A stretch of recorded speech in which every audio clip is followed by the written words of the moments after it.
sports. We are the Force. We are the Lions.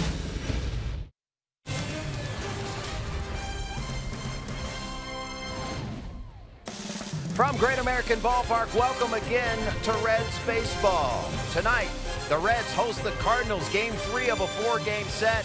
Do they have an encore after a historic night last night? And it is our pleasure to once again bringing you the annual Reds Community Fund Telethon game. I'm Jim Day in the call center. The phone lines are open, 513-765-7700. We've got some MVP gift bags to give you for a $100 donation. A $200 donation will be a premium gift pack. And we will talk about this all night long, and it also includes a very special lunch coming up with Billy Hamilton, Scooter Gennett, and myself for an even bigger donation. Lots to talk about as you look at the volunteers from Beacon Orthopedics. They are working the phones right now, 513-765-7700. We're here all night, and boy, do we bring some momentum into this bad boy because of one Scooter Gennett. Do the Reds have an encore? The guys that will call the game tonight, let's go to the booth. Tom Brenneman and Chris Welsh. All right, Jim Day, we'll be seeing you plenty, hearing from you plenty throughout the night, along with Bob Castellini and many, many others. And, you know, clearly that's the talk of our night tonight. The talk around the baseball world is what happened here last night. He just mentioned the name Scooter Gennett. The 17th time in big league history, one player hits 4 home runs in a game. I mean, unbelievable. One after another after another. Not only just 4 home runs, but he hit them to different parts of the ballpark. You know, Tom, ever since last night, I go between smiling and laughing and kind of celebrating along with Scooter to scratching my head, asking myself, how does something like this happen, especially to Scooter Gennett, maybe one of the more unlikely candidates in all the league to be able to hit 4 in a row or 4 in a game. 17 total bases, really unbelievable. All right, GS bringing the energy poses a question you just asked. How rare is it? You see the numbers last night, but look at the number of games played in Major League history, okay, that have been 4 home run games, 17 of them. There have been more perfect games than that. Yeah, you're right about that. I mean, this is as rare as it gets, I'll tell you. You know, the other thing is you can make an argument that what Scooter Gennett did last night has had the single best offensive game of any player in the history of Major League Baseball. Absolutely, and we hope you were with us last night. In his first at-bat tonight, he'll have a chance to do something no player has ever done before either, and that's homer in 5 consecutive at-bats in Major League Baseball. Stick around. When we come back, Jim Day will be standing by with Phil Castellini to talk about our big telethon game, raising money for the Reds Community Fund.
last night.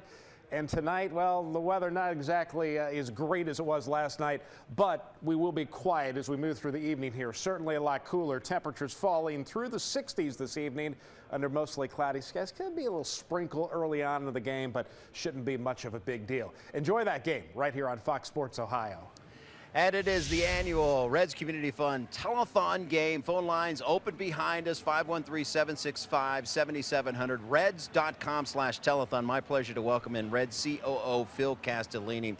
And we've talked about all the special stories and everything that the Reds Community Fund does in the community and help the youth in Reds country. But today you were part of the first ever signing day, and it's really proof that the garden is growing and it's living and breathing what the Reds Community Fund can do. How big was today? Well, look, this is we've had a few classes already, but to do this today in what I felt was like a major league way, in our interview room, staged the way it was, a big deal for those kids, all the hats of all the universities they're going to.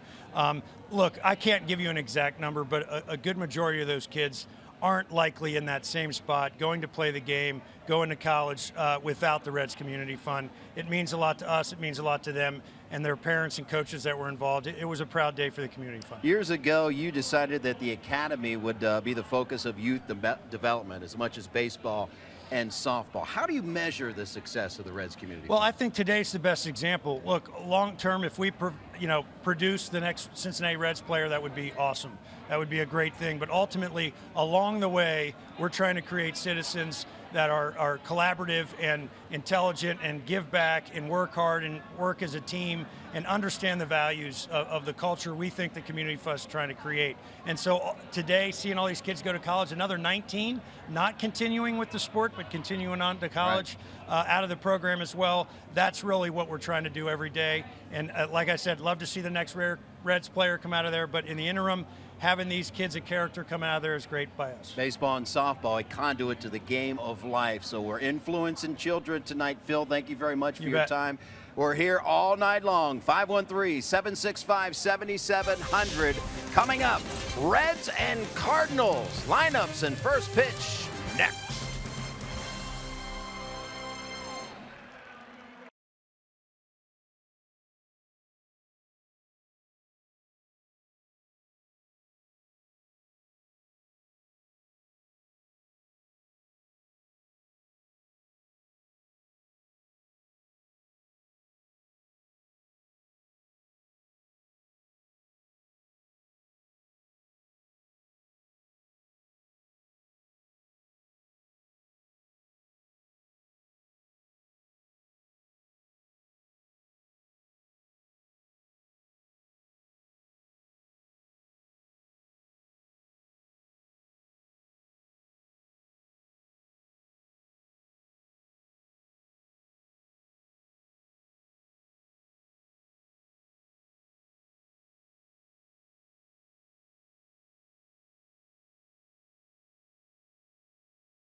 One drilling of the Redbirds last night, and the Menard starting lineup for Mike Matheny, the native of Reynoldsburg, Ohio, reads as follows, presented by Menards.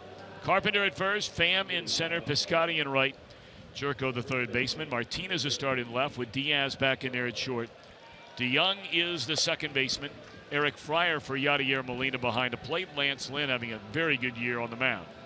And starting it for the Reds, coming off a very good outing, 6 innings, 2 runs on Friday night when the Reds were able to beat the Atlanta Braves is the veteran Bronson Arroyo. His numbers presented by Mazda. Well, those were his numbers this year.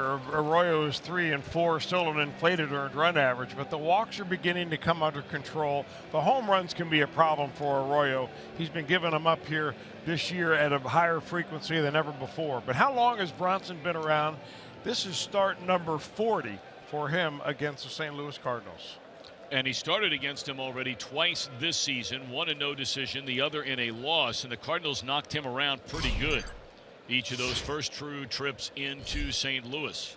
So Matt Carpenter to lead things off. And it's in there, strike one, says Alfonso Marquez, a home plate umpire and crew chief, and this one is underway. Boy, look at that batting average for Carpenter. Not a bad on-base percentage. He'll draw some walks, but 209. In fact, over the last month, he has been a 148 batter and quickly behind 0-2. Carpenter's only hit in this series was a pop-up that was just out of the reach of Eugenio Suarez on this big defensive shift. You may remember, as a pop-up, and Suarez is playing basically the shortstop position, and he almost made the play. 1-2 on Carpenter. 277th start as a Red tonight for Bronson Arroyo.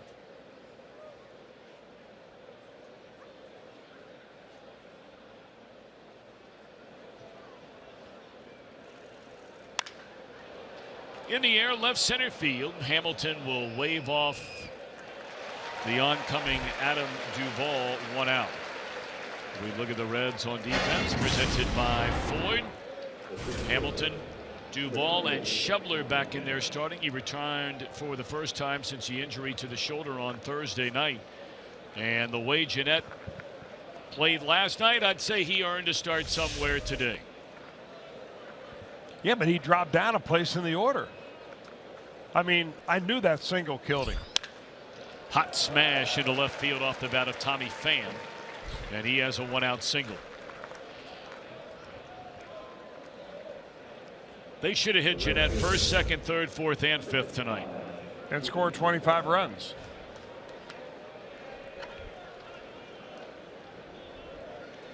You know, the hardest thing about facing Bronson Arroyo is being patient at the plate. I mean, you've got to let the game come to you always. You hear guys that are in the zone, they talk about that, but it's even more so important to be physically patient when you face Arroyo. He's feeding off aggressiveness in hitters. The more aggressive you are, the more you fall into his trap. The Reds open play tonight, 27 up, 30 down. They are in third place in the National League Central. A tie atop the division between the Cubs and Milwaukee, and the Reds are 3 back. By winning the first 2 games of this series, they have leapfrogged these Cardinals, who are a half game behind the Reds in 4th place. And the Cardinals at 26 and 30.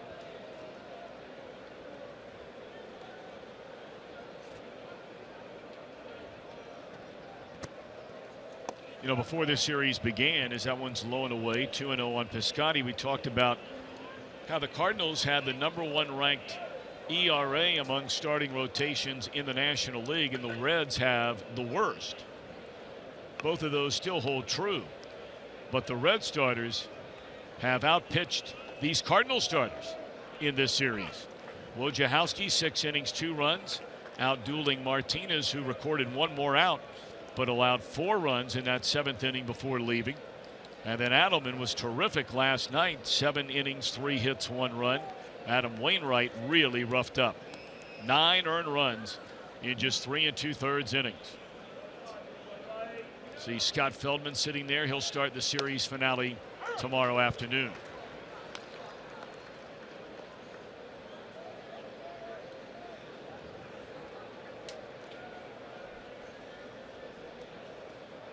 Sitting alongside Asher Wojciechowski, who threw the ball so well Monday night, did not figure in the decision. Runner goes, and it's a strike. Throw to second base, and the ball came out of Jeanette's glove, or they might have had it.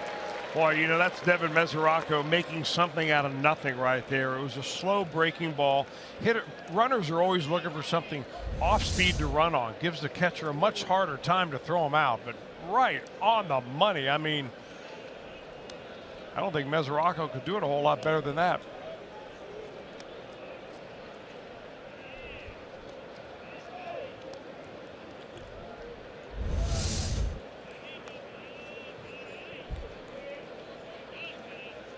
All right, runner in scoring position, 3 balls and 2 strikes. Piscotty is the only Cardinal, at least of those batting in the middle of the lineup right now, who's swinging a good bat. 5 out of 14, couple of home runs on this road trip, a trip where the Cardinals have not won a game.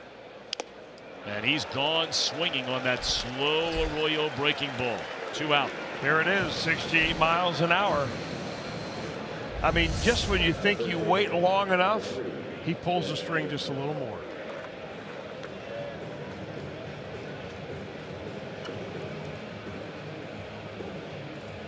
That's basically a hanger right there if you measure it at the height of the strike zone. I mean, it pretty much was right dead center. So 2 away for Jed Jerko. 316 batter, 8 home runs, 22 batted in. Strike 1.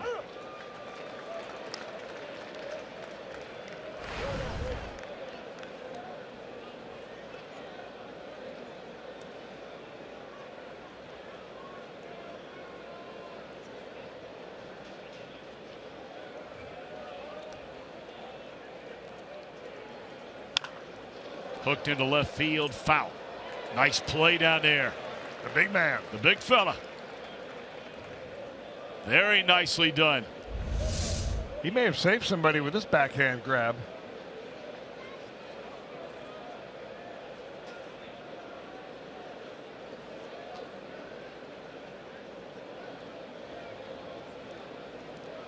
A guy right there in a red sweatshirt saying, come on now.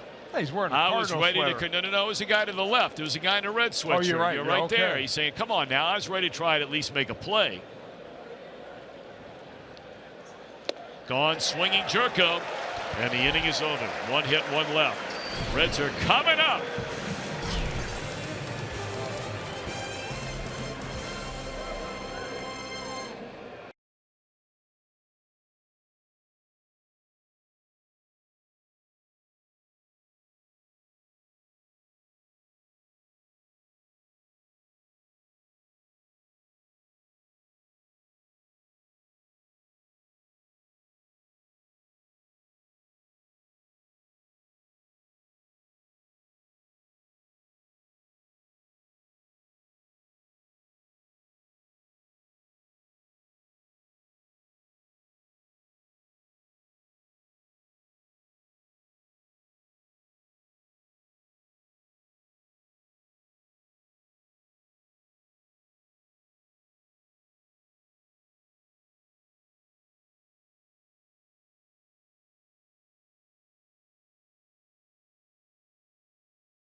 Take a look at Brian Price's starting lineup presented by Menards. Hamilton, Cozart, Votto, Duvall, Suarez, Shubler.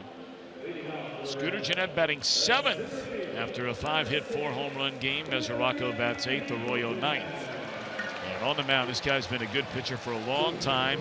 Missed all of last season, injured, is Lance Lynn. Yeah, he's also pitched very well in his career against the Reds. That 297 earned run average just shows you a little bit of what he's done lately.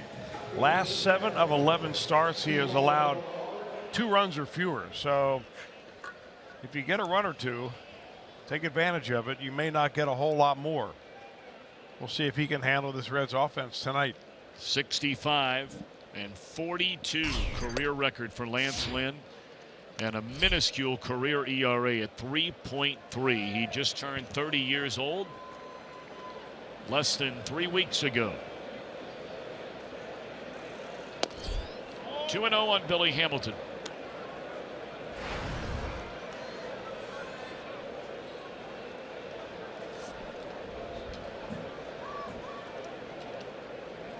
Lynn last healthy in 2015 before this year. Went 12-11, an ERA barely over 3.03. This guy has been a rock solid pitcher over the last 4+ seasons. In fact, his 60 wins coming into this year over the last 4 years, and you take last year out, he trailed only Max Scherzer, Clayton Kershaw, Zach Greinke, Madison Bumgarner, and David Price among all pitchers in Major League Baseball for most wins. Pretty impressive. And you know why he gets a lot of wins? He hangs around a long time. Although if you do look at Lance Lynn's run support average over the last few years, he has simply pitched on the right day an awful lot. But still, with a career ERA at 3.3. It's legit. Yeah, it's legit. You know, he keeps it real simple, too. He basically throws about 80% fastballs. I mean, fastball and cutter, and I call a cutter kind of a modified fastball because it's much harder than it is a breaking ball or a slider even. And he just mixes in every once in a while a curveball and every so often a changeup, but mostly hard stuff. If it's around 90 to 92, 93, it's a fastball. If it's 87, 88, it's a cutter. Red hot Zach Cozart, 353 batting average, 9 home runs and 33 knocked in. Cozart had 2 hits, was on base 3 times, scored 2 runs before coming out of the game last night. He had 2 hits and scored a run in the series opener.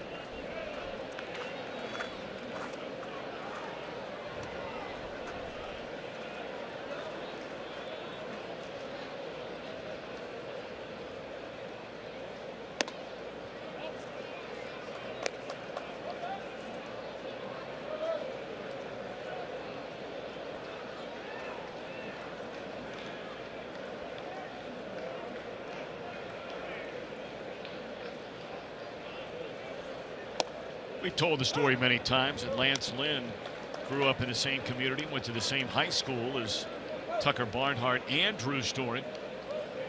Brownsburg, Indiana, just outside of Indianapolis. He was born in Marion County.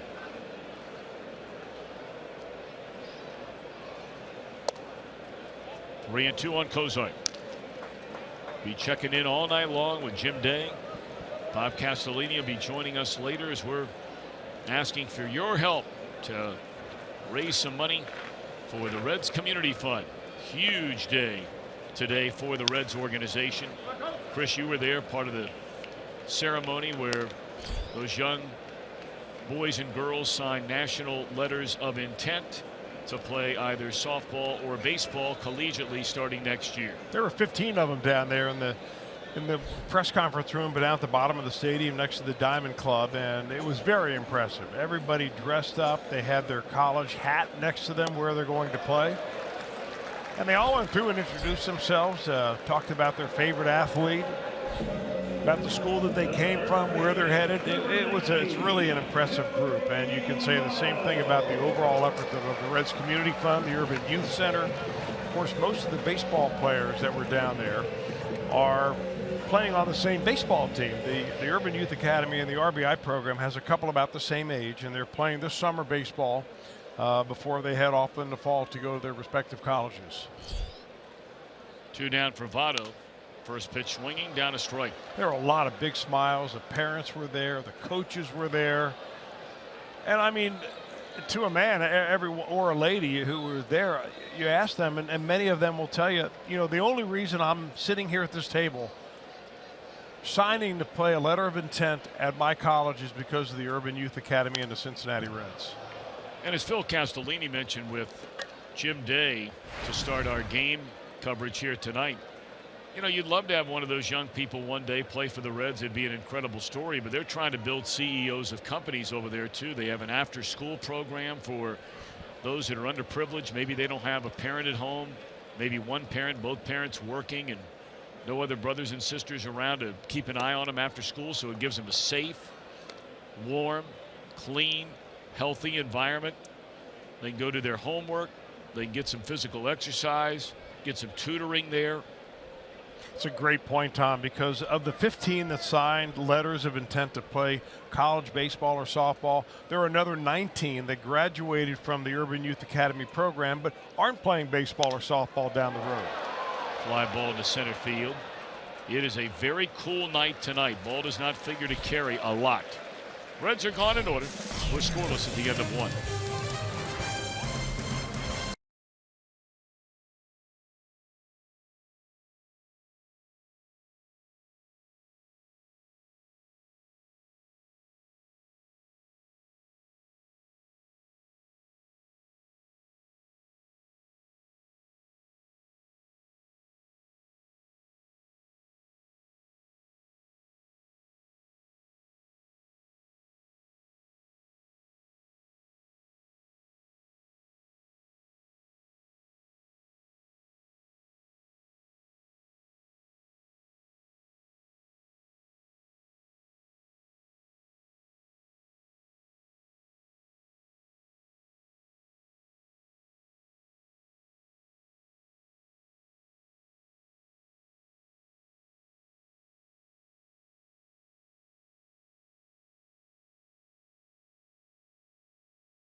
Ohio is brought to you by Chevy. Check out their award-winning lineup only at your Tri-State Chevy dealer. And by Skyline Chili. Feeling good, it's Skyline time. The Reds Community Fun Telethon Game. MVP packages for a $100 donation. A Joey Votto dual home and away replica jersey, a Billy Hamilton wall jump figurine, vintage Reds pennant, license plate holder, Reds hat, and 2 tickets to a future Reds game. 513-765-7700. If you don't want to wait online or on the phone, you can get online at reds.com/telethon. And gentlemen, if we have time, we already have some big donations I'd love to get their names on. All right, we're waiting for your phone calls at home if you're able to help us here. Mesoraco, a basket catch running over near the Reds dugout. Boy, he went a long way, did Devin, to get that ball. Covered ground quickly. I'll tell you, if we didn't know his medical history of having, hip surgery on both labrums, on both sides of his hips, you'd never know that this guy was on the DL really to start the season, or at least during the most of spring training. Really outstanding.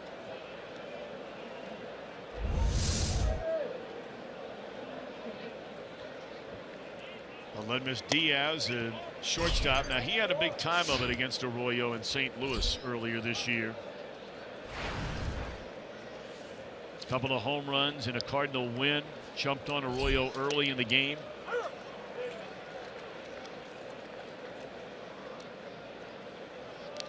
Diaz had the night off last night. 1-1. Clayton Kershaw got lucky again today. He outdueled Steven Strasburg in a 2-1 win. Yeah, he is lucky because every time he pitches, the other team never scores any runs. And he happens to win. Popped up into foul ground, and that's the second out of the inning. So a pair of foul balls. Strasburg gave up 2 runs, 1 earned. I don't know if you saw any video of that. Boy, Kershaw was hot when he was taken out of that game by the manager Dave Roberts at the end of 7 innings. He had allowed 3 hits, 1 run, Struck out 9. He did walk 3 today, but he wanted to carry that one through right for 6 more outs. Popped up and out of play. Strike 1 to Paul DeYoung. Well, when's the last time you saw 3 foul ball pop outs in the same inning? I can tell you one thing. It's happened since the last time I saw 4 home runs in a game. And I don't think your call would be quite as exciting either. I don't know. Let's see if DeYoung can pop up into foul ground.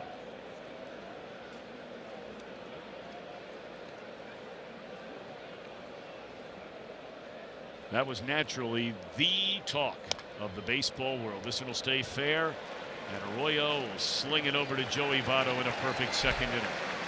All right, Scooter's due up 3rd. He could set an all-time Major League record with a home run in 5 straight at-bats. Can he do it?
$765-7700 for a tax-deductible $100 donation. You'll get the MVP package, a Votto dual home and away replica jersey, a Hamilton figurine, a vintage pennant, a cap, tickets to a Reds future game, and more. And a premium package at $200. You will get all the above, plus a signed baseball of one of your favorite Reds players. We have also added to the mix this year, how would you like to have lunch with Billy Hamilton? And now Reds legend Scooter Gennett and myself along the way. For a $1,000 pledge, you can have a special opportunity coming up Wednesday, July 19th. I mean, Billy Hamilton's as funny as they get, Scooter Gennett and myself. We already have Mike Schuster making a $1,000 pledge, and he will be joining me, Billy, and Scooter for a lunch extravaganza. So if you would like, if you have the means to give that much, this will be a lunch. This is not one time or one person. We will have a group outing, and I guarantee you, I personally guarantee you, it'll be the lunch of your lifetime. Well, Jim Day, if you're going to be there, I know it's big league to start, but now you throw in Billy Hamilton and Scooter Gennett. And you know what? What you just said is so true. It doesn't matter what Scooter Gennett does the rest of his life. He will forever be known as a Reds legend for what happened here last night. One away in the inning, scoreless game.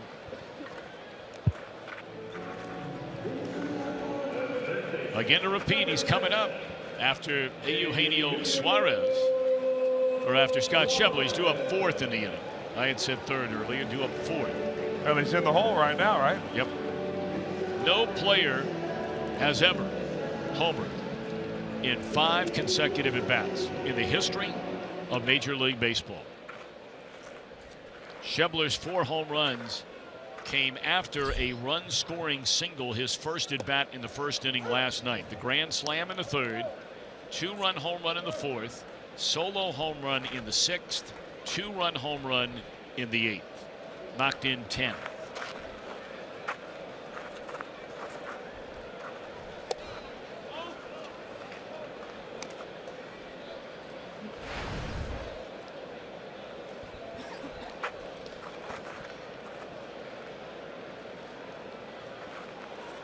Suarez went 1 of 3 last night, was on base 3 times. He had 4 runs batted in. Or I beg your pardon, had 3 batted in. Hit by a pitch, drew a walk, and had the 3-run triple in front of Jeanette's 2nd home run in the 4th inning. 2-2. You know, the other thing that we're doing tonight, Tom, I know that the room down at the end of the stadium here is just full of all the volunteers from Beacon Orthopedic and a number of other people from the Reds down there. Jim and George Grand are down there. But we're also auctioning off that lucky, patriotic American bow tie that I wore on Bow Tie Tuesday last night. And it's Scooter Jeanette's Bow Tie Tuesday. Scooter he's going to sign it. I'm going to sign half of it. We're going to put it in a shadow box with a little plaque. Talk about what kind of a night it was. And we're auctioning that off right now, and it's been going on the auction on my Twitter account at @ThinkPitch, THINK pitch. And it started right at game time. We're up to $400 on that bow tie right now. Very nice. So if you want to bid on it, all you've got to do is get on to Twitter, look at Think Pitch, and put yourself a bid in there. Then we'll put you in touch with Jim Day for payment. We will get you that bow tie and the plaque and everything else. Reds have their first base runner of the game. Suarez draws a 1-out walk, and here comes Schebler. Nice to have him back in the lineup. He is the team leader in home runs. He injured his shoulder in the same game Billy Hamilton injured his shoulder. Both of them hurt while diving for balls in the outfield. Hamilton, of course, has come back and played now the last 3 games. Schebler came in late last night. First time we've seen him since Saturday. And tonight, his first start. Well, I think that when I got to the ballpark, that Adam Duvall and Scott Schebler were lined up at Brian Price's door. They're saying, I'm okay to play tonight. We've seen enough of Scooter Jeanette. And then Peraza was behind them.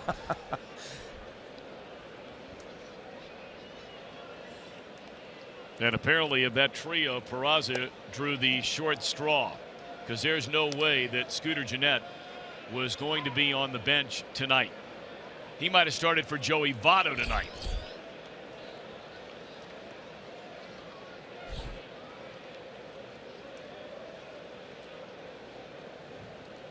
Schebler had been very, very good against these Cardinals. Those first 2 trips into St. Louis. It's nice to see that the Reds, without Schebler, these last 2 games have been able to get other guys to do the job offensively in his absence.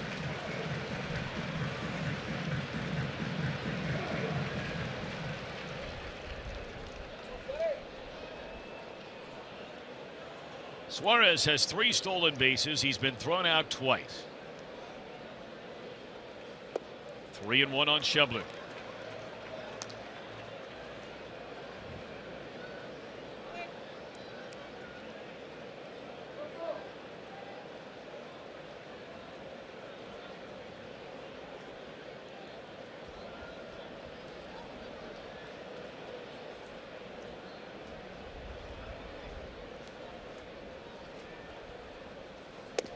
Ball 4, and here comes Scooter. All righty. Listen to this round of applause.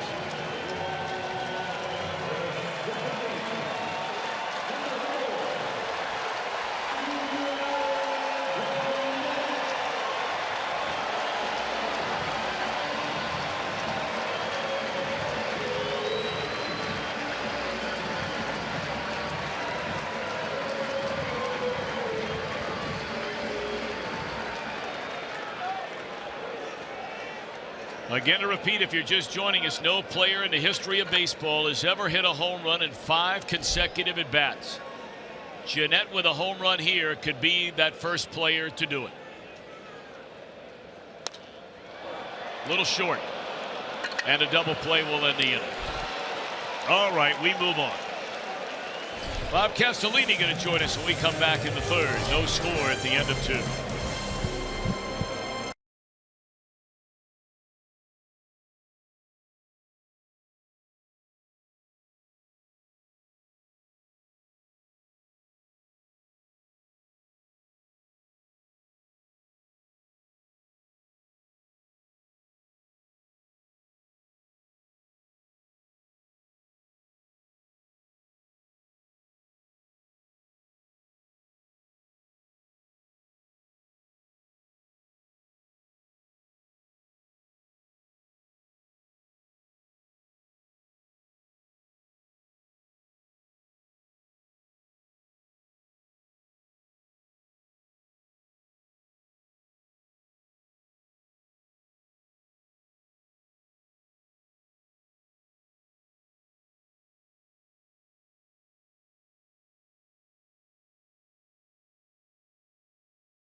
Telethon telecast tonight. 513-765-7700. We have the MVP package available. Premium MVP packages available starting at $100 and $200 for those. But look, if you can afford $5, $10, we're thrilled and we're thankful, whatever it is you can do.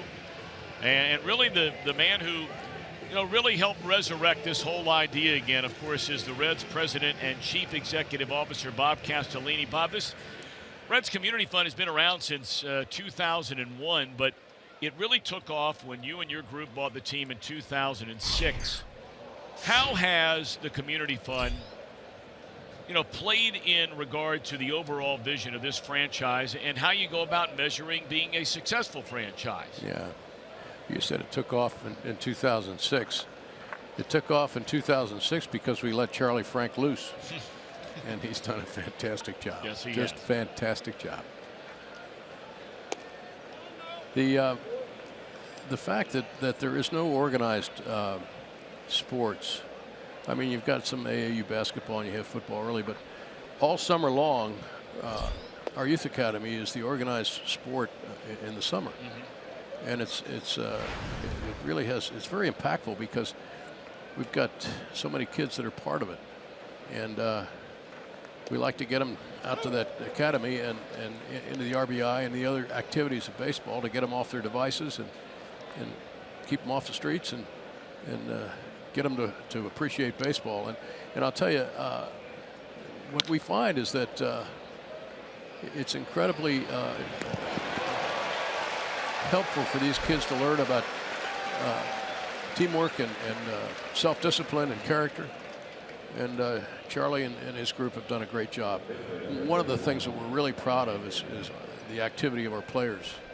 They're very, very involved. I mean, this is unbelievable. Yesterday, Scooter Gennett was out there for 2 hours before he came down here and hit 4 home runs. Well, maybe everybody ought to be out there before a game. I was thinking of the same thing. And Amir Garrett was surprised a bunch of kids and came into an RBI game and just showed up. And I mean, that's the way these kids are. This clubhouse of ours is fantastic, and it's been a great partnership with the players this year and the coaches. It's been tremendous.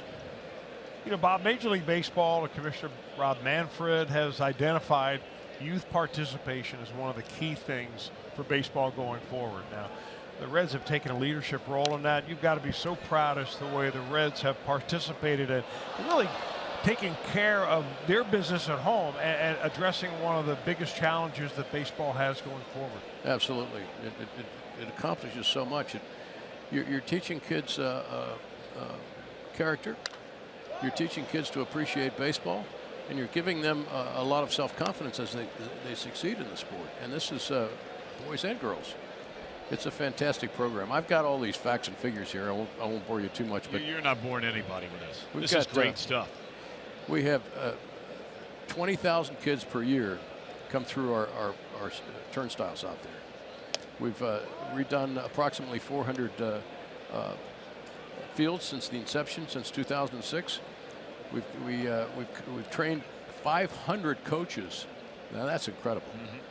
And we've got 2,300 kids in the Reds Rookie Success Program annually. It's just it's a program that we are very, very proud of, and make no mistake, Charlie Frank has really put it all together. You know, Bob, the thing we were talking about too is you know, from that ceremony earlier today where the young people who signed the national letters of intent, the 15 that were there today, and there are 19 others that passed through the academy this year that are also going on to college. They may not be playing baseball or softball, but they're going to college. And Chris and I were talking about this before you got here. And as you talk about developing character and discipline and these kinds of things, for a lot of these kids, they may not have a lot of discipline at home. Their mom or their dad might be working all the time. This also gives kids who maybe aren't even athletes a chance somewhere to go after school where they have a place to do their homework. They feel safe, they're secure, they're warm in the winter. I mean, there's a lot more to the whole operation over there at the Urban Academy than just trying to make baseball and softball players. Absolutely. It's an incredible operation. It really is, and we didn't dream it was going to be this successful. Major League Baseball came to us and we came to them. I think it was more we coming to them because we saw they're building these other academies in these other cities, and we said we will do a great job for Major League Baseball in the city of Cincinnati for a lot of different reasons, not the least of which our franchise is dedicated to instilling baseball into the youth. Let me ask you this. What would you say, person sitting at home tonight, and look, nobody gets asked to give to a charity, A, B, C, D, E, and they're all great charities right on down the road. But what would you say to somebody watching tonight that might have a few extra bucks, they're thinking about calling or donating during the game as we're asking people to do? Why should they do it? Well, you know, you don't even have to be a baseball fan to do it, although that would help because you're building character in the kids in your community. And well, that wasn't too good. So Matt Carpenter with a home run. That makes it 1-0 here in the third. It's all right. Well, look, P&G, I mentioned Major League Baseball, but P&G kicked in and helped us build this facility, and they did it because it was an instrumental thing for the youth in our community, and P&G is dedicated to Greater Cincinnati. There's no question about that. So it's a twofer. It's great for baseball. We're building baseball players and fans, and we're building character and self-discipline and teamwork with these kids. It's an incredible program. And that goes right into the community, Bob. The signing ceremony and press conference they had today with 15 of them signing letters of intent to play baseball or softball at the next level, you know, up in college. But there were 19 that went through the RBI program that aren't, for whatever reason, are not playing baseball or softball at the next level, but they walk away from that youth academy a better person. Absolutely. Absolutely. I really thought that what you mentioned about training 500 coaches, because you think about the ripple effect of what 500 coaches who are dedicated, who have some training, who are now invested in the community and the kids can do for the entire community. Absolutely, Chris. You cannot have a successful youth baseball program without the dedication and the volunteering of your coaches. And to have 500 coaches trained through our youth academy, Urban Youth Academy, is fantastic. I mean, it's the guts of our program. It's the success of our program. And you've got a couple of kids from talking to Marlon Stiles, one of the Red Scouts, who was there in attendance. Of course, he's so involved in youth baseball here and in the Urban Academy. You got a couple of kids that possibly will be in the Major League Draft coming up. Yeah, and we have our eye on at least one of them, and maybe both, which would be a first for us. It would be terrific. Well, Sign one of our Urban Youth Academy kids. It would be off the charts. If I'm not mistaken, well, we were I might be wrong on this because it was built along with the help of P&G and so many others, and of course the Reds before the All-Star game in 2015. And Frank Robinson was here for that, and Joe Morgan was here for that, and so many, many other greats. And Rob Manfred, the commissioner, was here. I think we were the third one built in the United States, if I remember right, or maybe we were the fourth. I know there have been maybe a couple of others that have risen from the ground since then, but to know you're one of the first ones in America, that in and of itself has to make you very proud, and everybody involved. Well, it makes us very proud, but we went to baseball, Major League Baseball, and we said to Rob, look, we're the first team in baseball. We should have one of the first Urban Youth Academies. Mm-hmm. And that argument worked pretty well, and baseball has been terrific, just terrific.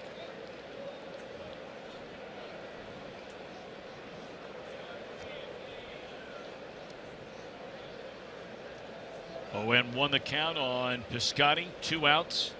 A home run by Carpenter here in the St. Louis third. It's a 1-0 ball game. And it's swung on and fouled out of play. I wish I could have been here last night with you, Tom. I hear you just had a great time. Well, we had a ball. And for those of you that have never seen this, and look, it's over by the old Cincinnati Gardens. Yeah. Over there. And, I mean, there's 4 fields outdoor. There's the indoor facility. It is just a magnificent venue. There you get a look at it. Over off Seymour. Yep. Look at that place. And there are games going on there all the time now. Activity breeds activity. Absolutely. And it's only going to get bigger and better. Bigger and better because of all the support from the fans. We've had tremendous support from greater Cincinnati citizens. I can't thank everyone enough for all of their support. Their cheerleading, their donations, their interest in the program. It's been phenomenal, and it's a shot in the arm for everybody involved with the Urban Youth Academy. Well, Bob, I know I'm speaking on behalf of so many parents, of so many youngsters, and so many boys and girls all over greater Cincinnati and all over Reds country. When you talked about all the fields that have been built due to the work of the Reds Community Fund, when we go on the Reds Caravan, and now we're going into West Virginia, we're going into Indiana, we're going into Northern Ohio, we're going into Tennessee, we're going into Kentucky naturally. Every time we pull in to seemingly every single one of these stops, it could be a big city, it could be a tiny little town in the middle of Kentucky. We'll drive our bus right by one of the fields that is named, in honor of the Reds Community Fund, and you can, right before your eyes, see the difference it makes in these kids' lives, and it's just not Cincinnati, Ohio. It's Reds country. That's right. You bet. That must make you feel good as you drive by and you see a bunch of kids out there playing, and it was a field that was refurbished by the Reds Community Fund. It does, Chris. It gives you a sense of pride and accomplishment. You bet. 3-2 on Piscotty.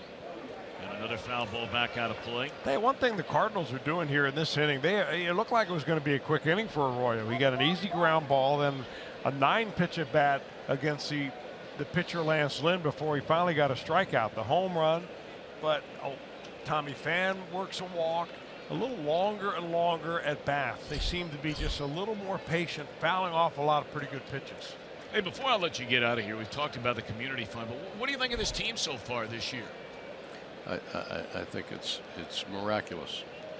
It's the spirit and the can-do, and we walk out on that field and we know we can win the game, even though we know we've got our 3 top starting pitchers hurt. And it really picks you up every time you come to the ball game. On a 3-2 pitch, runner going, and Pham will score all the way from first base on the double by Piscotty, so a 2-0 ball game. And you said it when they went ahead 1-0. The way the Reds have shown the ability this year to come from behind in so many games, seemingly night after night after night through stretches, has been amazing. Amazing. And look, fans come to see the action, and our boys are up there swinging the bat. there's inevitably a lot of action in our ball games. But these young kids, I don't know how to describe it, but they just don't feel like they're going to lose. And they're all pulling for each other. Whether they're all vying for the same spot doesn't make any difference. They pull for each other. It's a phenomenal clubhouse. We know you don't get very emotional about this winning and losing stuff either, do you? Well, I probably would have joined you last night, Tom. I mean, I heard you, but I was down in my box, and I would have joined you up here. I was so excited, and you kind of led you two guys were the leader of the band last night. It was terrific. Well, we had a great time. You know, I was honored to be there. I mean, you know, look, you do what any of us do, and you're blessed and fortunate enough to work in this world, in this business, and you come to work every day. I mean, you call this work, you know, sitting here, and to see something that I'd never seen before. And now there are other people here at the ballpark. There was a scout here last night that saw the Mark Whitten game, but he might have been the only guy here that remembers that. Right. You know, my dad wasn't here last night. He was there for the Mark Whitten game. Chris, I don't know if you were there for the I Mark was not. Whitten game. I had the night off for the Mark Whitten game. And that was 4 home runs in a game by a Cardinal against the Reds at the old Riverfront Stadium many That's forgettable. years ago. That's forgettable. It wasn't by a Red. right. How cool must that be for him, though? You think about all the players in this franchise's history, the only guy to ever do that. And you know, he's really a fine young man. He's unassuming. He's humble. He's just the type of man that you'd like to keep for forever. He leads by example, and you know how he got his name, don't you? He told us this at a season ticket luncheon. He always would escape the seatbelt. And I guess Marty should talk to him about that, because he does that ad, always buckle up. But his mother got so disgusted with him, she took him to the police station. And she walked in and she said to the fellow behind the desk, she said, "What do you do with young people that will not keep their seatbelts on?" Well, he took it up, and he knew exactly what the act was. And he said, "Oh, man," he said, "let me take him into this private room and talk to him." And he said, "Now listen, young man, you know, we can send you to a home. We can send you to some kind of a disciplinary program. You've got to keep that seatbelt on. You understand?" And Scooter was scared to death. He was scared to death. And he happened to have a champion, his favorite guy on Saturday cartoons, name was Scooter. And so the fella asked him what his name was. And he looked at him and he said, "Scooter. My name's Scooter." And he's been Scooter ever since. Isn't that a great story? That's a great story. And it fits him. Yeah. Straight up in the air. All right, we got him now. Bob, I want to thank you for everything, and I know I'm speaking for all the parents and the kids. Thank you for everything you're doing with the Reds Community Fund. We're going to try to raise a lot of money tonight. I know you are, and thank you, fellas. You're doing a great job. Appreciate it very much. Thank you, Bob. Always a Thanks, pleasure. Chris. Reds President and Chief Executive Officer Bob Castellini, kind enough to stop by. 3-0 ball game, Cardinals in front.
513-765-7700. I am Jim Day. Volunteers from Beacon Orthopedics are working the phones as we speak. Now, I want to get Dick Weiland's name out there. He gave a $7,500 pledge, $7,500 in honor of Charlie Frank, Scooter Gennett, and Bob Castellini. Also, I just got off the phone with Warren Wettinger.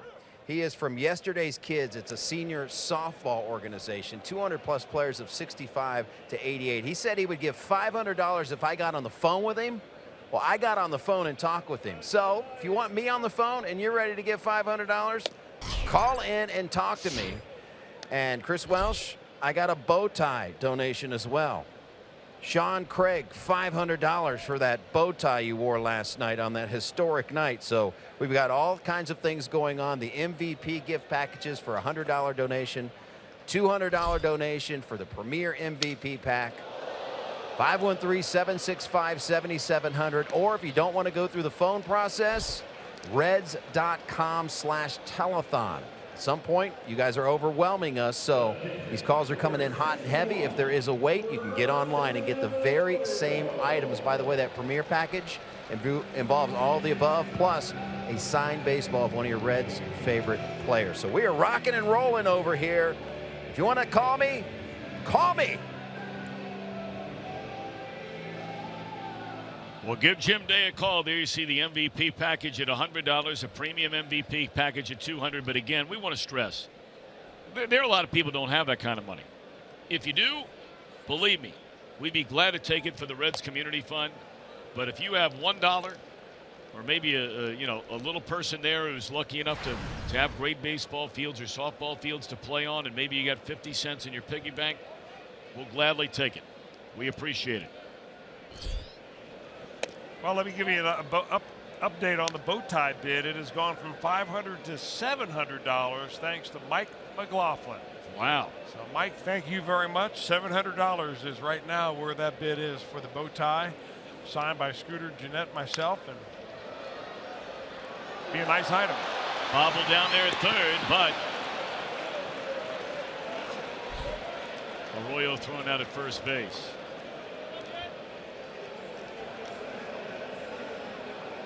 Take a look at the Cardinals on defense, presented by Floyd. Pham controls center, flanked by Martinez and Piscotty. First start behind the plate in this series for Fryer in place of Molina.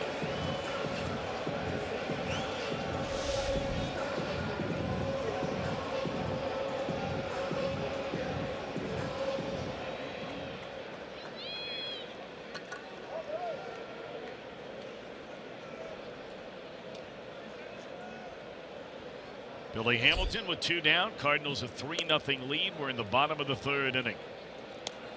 Reds still without a hit off Lance Lynn. He walked batters Suarez and Schebler with 1 out in the 2nd inning before a double play ball induced off the bat of Gennett. And the first 2 retired in the 3rd. Billy stabbed at it, missed it. 1-1. Marlins will be in the Cubs later tonight. Still the Giants and the Brewers one more time.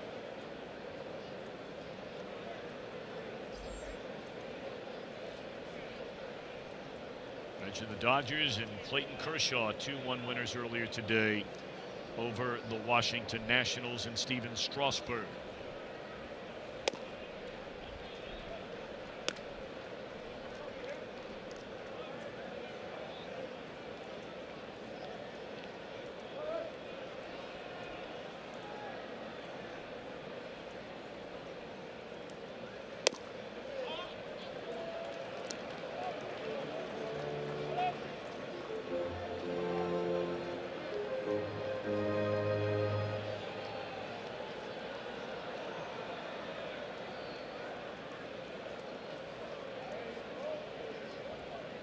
Three-1 to Billy.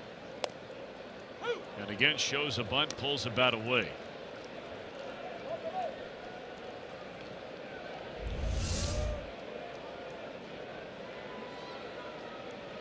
You know, one of the things that a fake bunt like that will help a batter do is keep his eye on the ball. That ball hit hard, and that will be caught. Ooh. That's the height of Martinez out there in left field. If he doesn't go about 6'3" out there, there's no way he catches that ball.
Ohio brought to you by Cincinnati Children's, changing the outcome together. And by your local Ford dealer, Ford. Go further. Always a special hello to those watching over at Cincinnati Children's tonight. Hope you're having a great night and pray for an even better day tomorrow.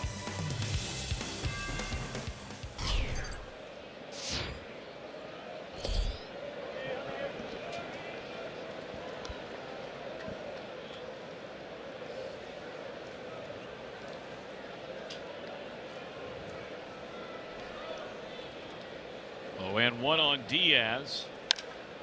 And a fly ball down the right field line. Schebler will not be able to hang on.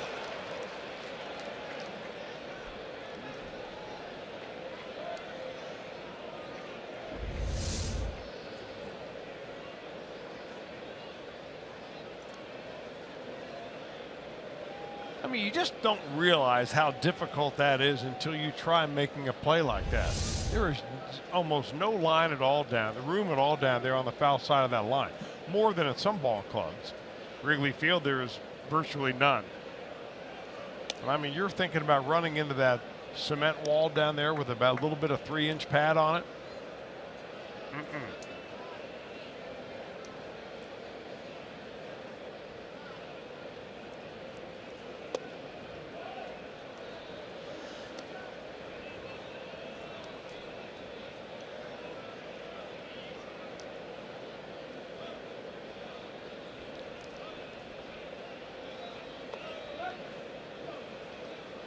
Three and two on Diaz, leading off this St. Louis fourth inning. He fouled out to the shortstop. Cozart, is only at bat tonight. 36 of his 64 pitches thrown by Arroyo in this game came in the 3-run third. Look to the left side. One out. Good pick by Votto. Or Diaz hustling Time now down the for line. the Unlimited Baseball break, brought to you by T-Mobile. Minor League All-Stars announced yesterday. And we take a look in Pensacola. 6 of them headed to the All-Star game. How about that? And look at the Dayton Dragons. 7 of them, including the #1 pick a year ago, Tyler Stevenson, 2 years ago. And of course, Tyler Mahle is the one who threw the perfect game earlier this year. That one hooked into left field off the bat of the Young. And that'll be a 1-out double.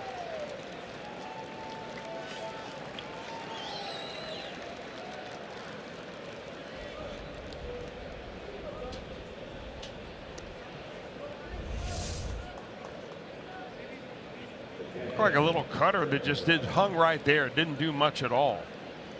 Wanted to work it down and away, and DeYoung hits it right inside the bag.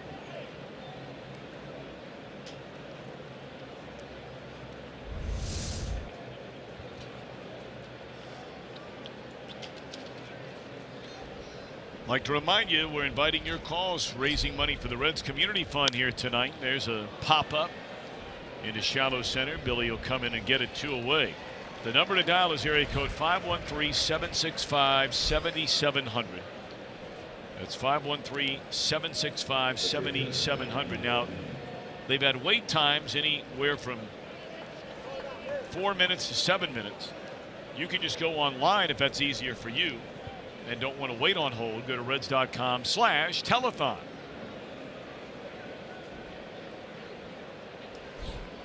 Now the pitcher Lynn, who had an extended at bat, wound up striking out before 4 consecutive Cardinals reached base. Jeanette will plant and throw. He knew it was running. That's a smart play there by Scooter Jeanette. All right, Cozart, Votto, Duvall. Reds are hoping for more than that in the 4th inning, trailing by 3.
Welcome back to Great American Ballpark, where earlier today the Urban Youth Academy of the Cincinnati Reds honored 14 spectacular young people. They've graduated from high school. They've signed letters of intent to play baseball and softball in college, and they were honored at Great American Ballpark. Michael Lorenzen stopped by to say hello to them. We also had Dick Williams, the general manager. Phil Castellini said a few words to him. Charlie Frank from the Reds Community Fund. They are all part of a very spectacular day here at Great American Ballpark. And you know, the bottom line of all of this is a day and this is a night for the kids. A little bit later on, we'll hear from some of this year's graduates.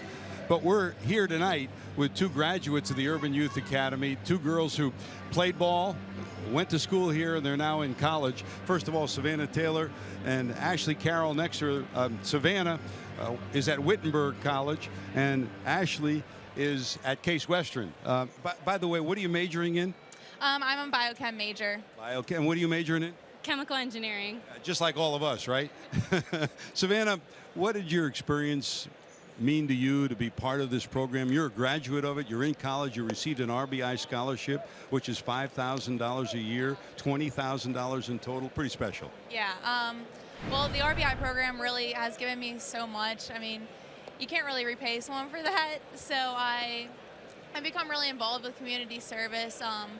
You know, my coaches, Herb, Kevin, and Pat, have really dedicated so much of their time and energy towards making me not only a better softball player, but a better person overall by encouraging me to, you know, always do well in school. I mean, they've pushed me from the beginning, you know, do better on your ACT, you know.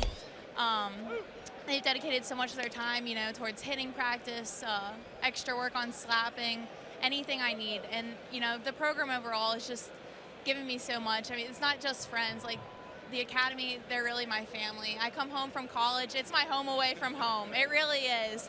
The first day I come home from college, I go up to the academy, and I'm like, they're all like, Savvy.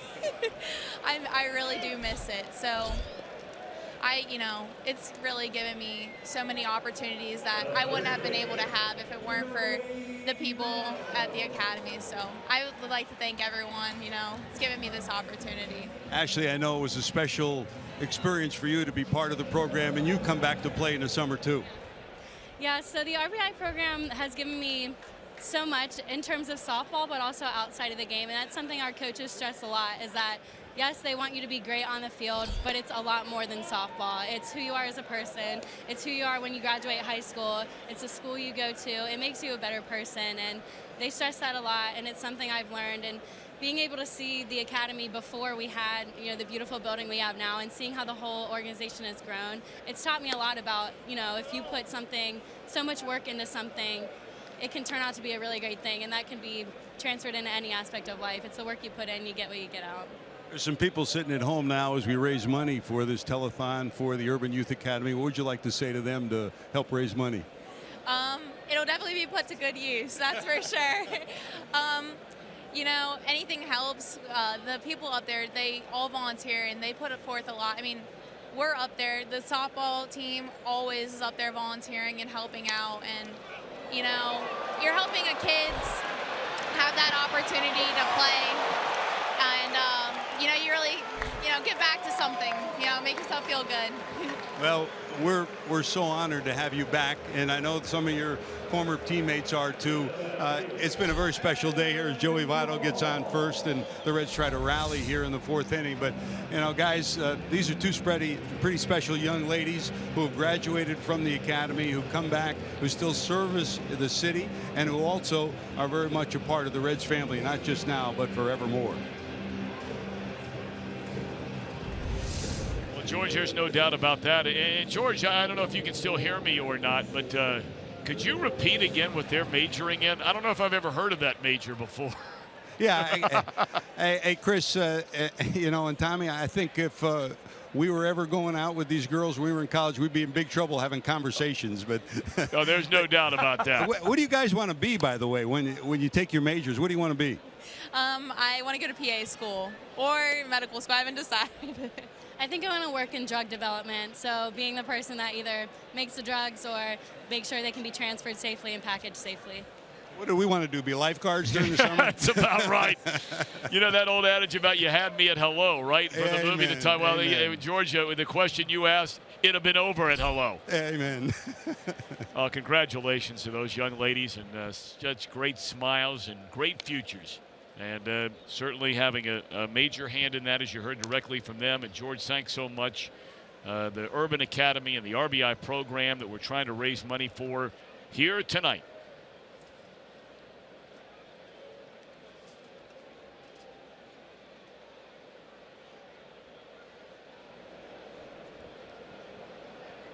Reds, meanwhile, trail 3-0. They're batting here in the last of the third inning.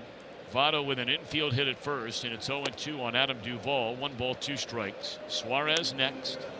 We've seen this Reds team so many times already this year rally back after falling from behind, and they're going to have to try and do the same thing again tonight.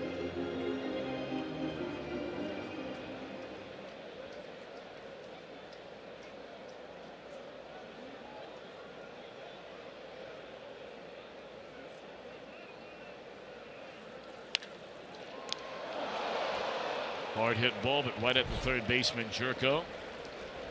An Oak storyline for this Reds team. I mean, certainly flexing its muscles. You look back over the last 50 years of Reds baseball. I tell you, I think you'd lose a lot of money, Chris, over the first 57 games, not seeing the 72, the 75, or the 76 teams for the most home runs through this number of games. Well, the home runs are up overall in baseball, and there's no denying that. Since 2014, the home runs are up 43%. So I don't know whether it's a function of the hitters just getting stronger, maybe the pitchers throwing harder, providing more of the power, or hitters beginning to uppercut a little bit. There's been some people and some whispers about maybe baseballs being a little harder and traveling farther this year than in years past. But we saw 4 of them go out last night off the bat of 1 player. More and more, I think, Tom, that ball clubs are living and dying by the long ball, and the small ball is a thing of the past. Doesn't mean you can't win games that way.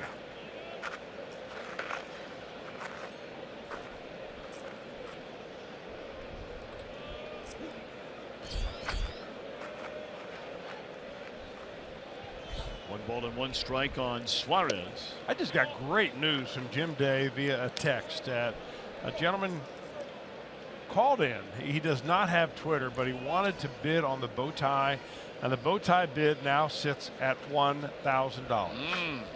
I want to thank Peter and Julie Hill. Dr. Peter Hill, great veterinarian here in Tampa. Oh, yeah.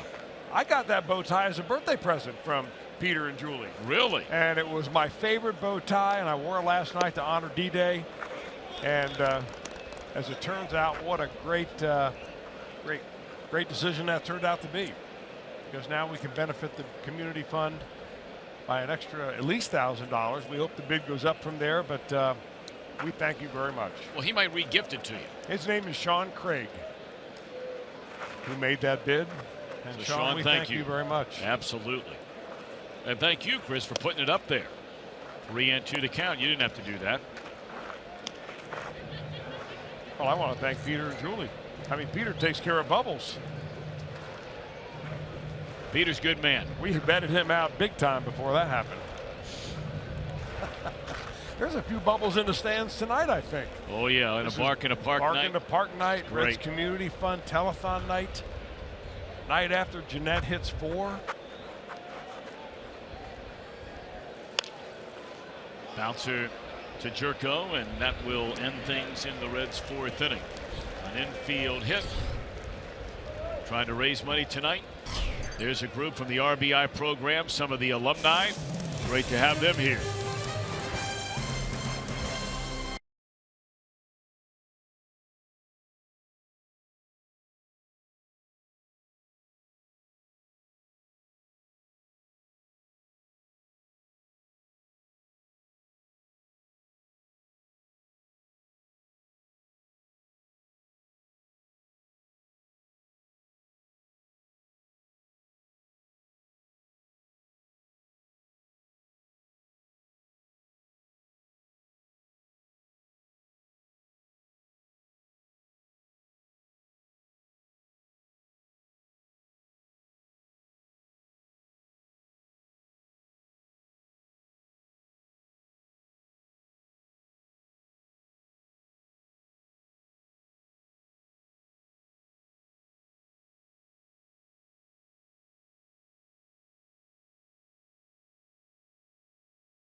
Hey, Reds Community Fund Telethon rolls on. MVP package. Here's all the items for a premium MVP package of $200.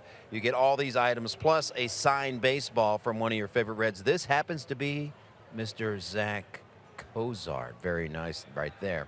And we added today, this is a very good idea. How would you like to have lunch with Billy Hamilton, now Reds legend Scooter Gennett, and myself as well? If you have the means, a $1,000 donation. We already have one person that's in on this.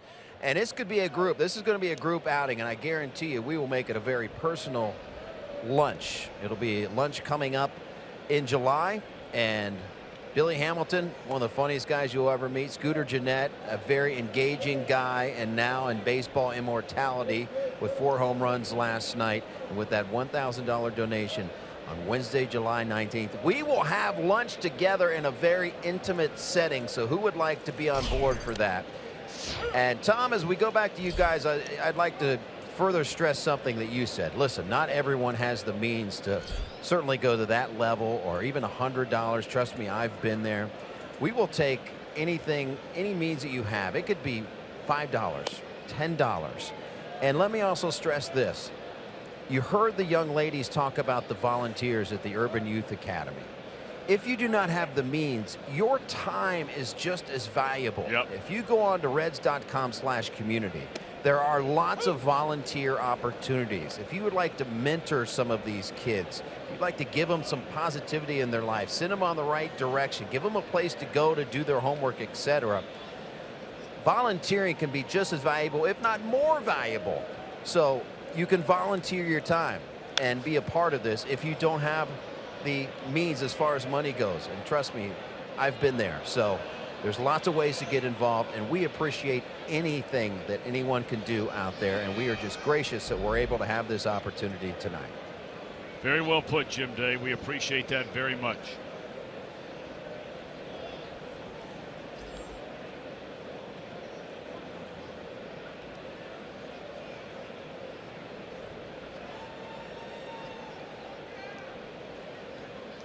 Three and two on Matt Carpenter, who leads off a St. Louis fifth.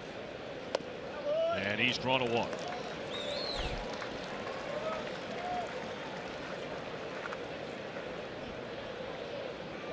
Second walk in the game given up by Arroyo. The other was to the man who walks to the plate now, Tommy Pham. And he would score on a double by Piscotty. Cardinals got all 3 of their runs with 2 outs and nobody on. Home run by Carpenter, walk to Pham, double by Piscotty, single by Jerko. Should be a double play ball here. Hit sharply, and they'll turn it over.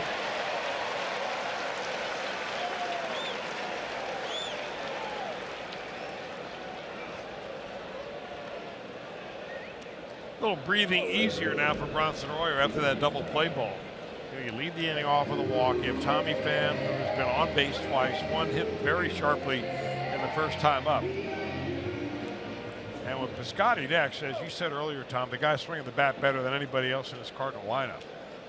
You clear the bases before him, and if you pitch to him differently now than you do with 1 or 2 runners on base.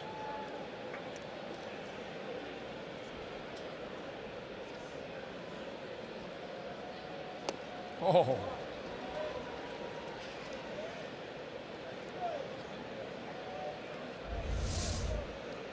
Some guys can hit 94, but they can't hit 74.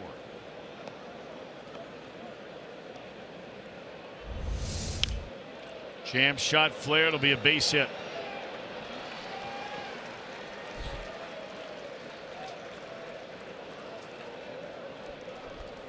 You know, the weird thing is that most hard throwing pitchers, they get victimized by those groups more than the soft guys do. But Arroyo's had his share of balls that have fallen in there against him.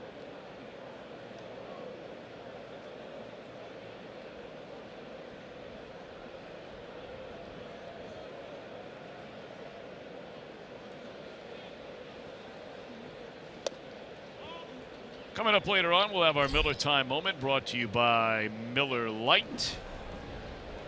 Got a lot of good moments these last couple of games with the Cardinals in town. Tonight and tomorrow still to go. Liner will end the inning. A hit a man left. Schebler, Jeanette, Mesoraco coming up. Reds down 3.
Of Independence, Kentucky will win the beautiful tundra you see each and every day at Great American Ballpark. And you have a chance to win it. Stop by and register at your Cincinnati and or Northern Kentucky Toyota dealer.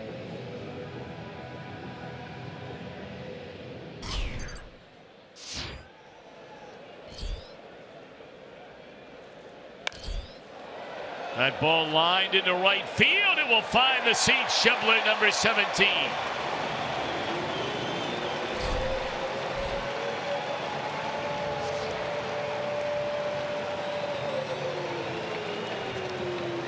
Boy, these sprints around those bases. Team leader with 17 home runs is Scott Schebler.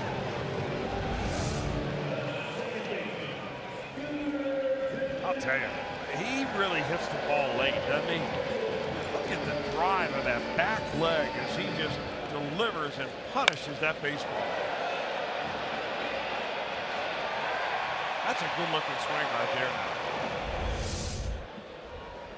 I'll tell you, the one that Jeanette hit last night to left field, that's about as good a home run swing as you're going to see as well.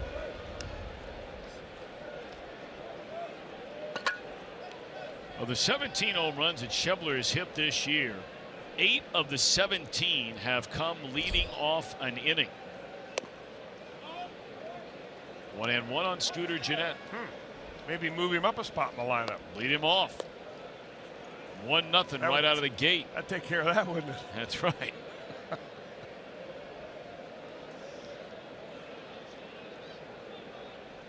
You know, there's so many different stats surrounding Scooter Jeanette's home run game last night, 4 of them. But the one that really gets to me, there are 30 teams that play Major League Baseball, and they all played last night. Scooter Jeanette by himself drove in more runs than 24 of them. Wow. How about that? It's a one-man wrecking crew. Sure was.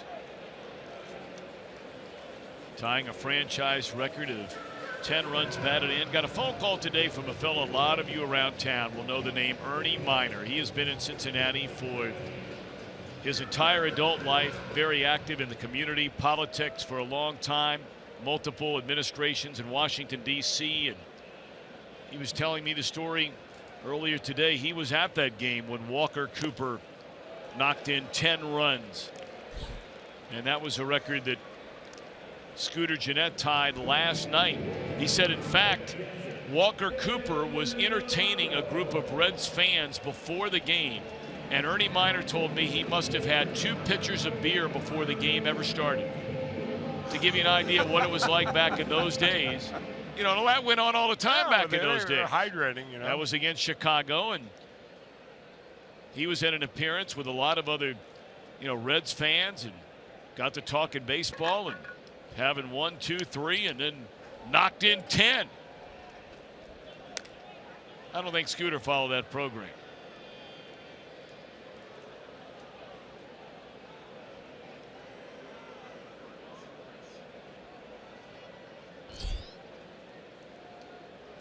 Mesoraco with a count of 0-1.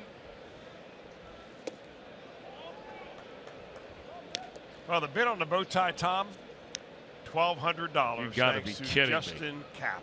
Justin, we thank you very much. There's only one bow tie, folks, and when it's gone, it is gone.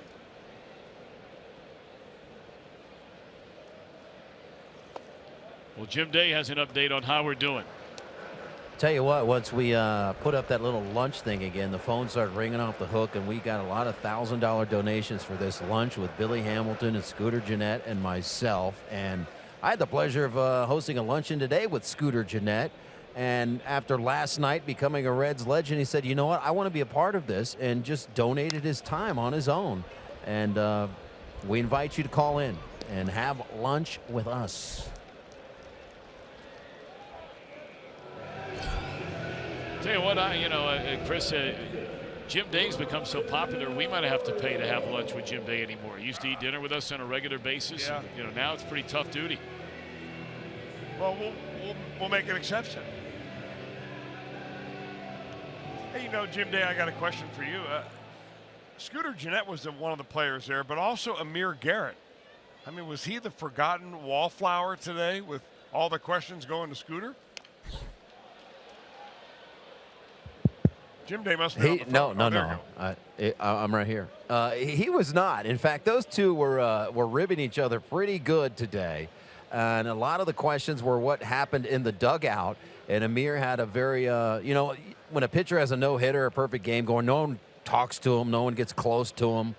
But with a hitter, it's a little different. And after the second home run, Amir went up to Scooter Gennett, said, man, the wind must really be blowing out tonight because you're getting really lucky. And then the flags were limp, totally limp. After the third home run, people were like, 3 home runs, that's no big deal. People have done that before. A Royal laces in a hit. But, yeah, a lot of the questions were about what was going on in the dugout last night. And Amir Garrett, his story is good as well. So it was a terrific lunch for the Fox sponsors today, and it was scheduled a month ago. How about luck involved? Scheduling Scooter Gennett a month ago, and then that happens last night. Oh, no, I think that's just a lot of smarts by Fox Sports Ohio. Starting with Francois McGillicuddy, I give him all the credit. He is a boss after all, Chris. You should have thought of that, not me. Actually, Jim should have thought of that. Even though it was Ricky V that looked ahead and made that choice. No, it's always the boss. It's not Ricky V. That's a sales guy. Yeah, who's Ricky V anyway? You know Ricky V. No, it's always the boss. I think it was actually a meeting among the trio of Francois McGillicuddy, Tom Farmer, and Bob Pennell. There's no way Josh Hall would have been there for that.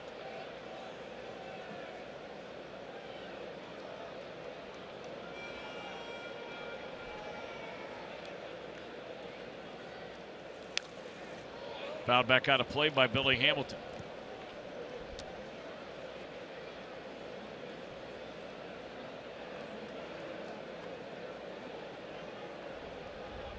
Now, of course, Trey Dolly's a guy getting you lined up with all these, big endorsement things you've been doing around town. So you probably want to include him as well. I'm just trying to help you. I got to tell you that at 7 a.m. today, I got a text from Greg Reese, who runs Mike's Car Wash. And he said, here we go. Here we go. Mike's Car Wash will buy that bow tie back for $500. And I said, well, we got to put it up for auction. A little short, Greg. But you know what? He's not short on love. And not short on car washing either. That's for sure. Hope they had a big day out there today. Fouled out of play. And they've really stepped up also in support of that Reds Community Fund. I mean, all the Reds sponsors, this has been you know, you talk about a team effort on the field. It's been a team effort, you know, everywhere you look when it comes to supporting the community fund and the work they do.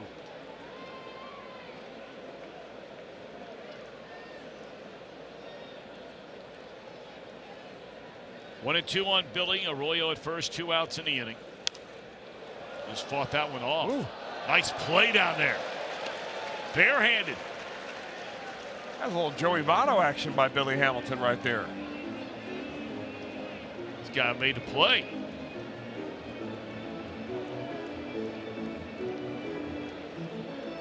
How about that?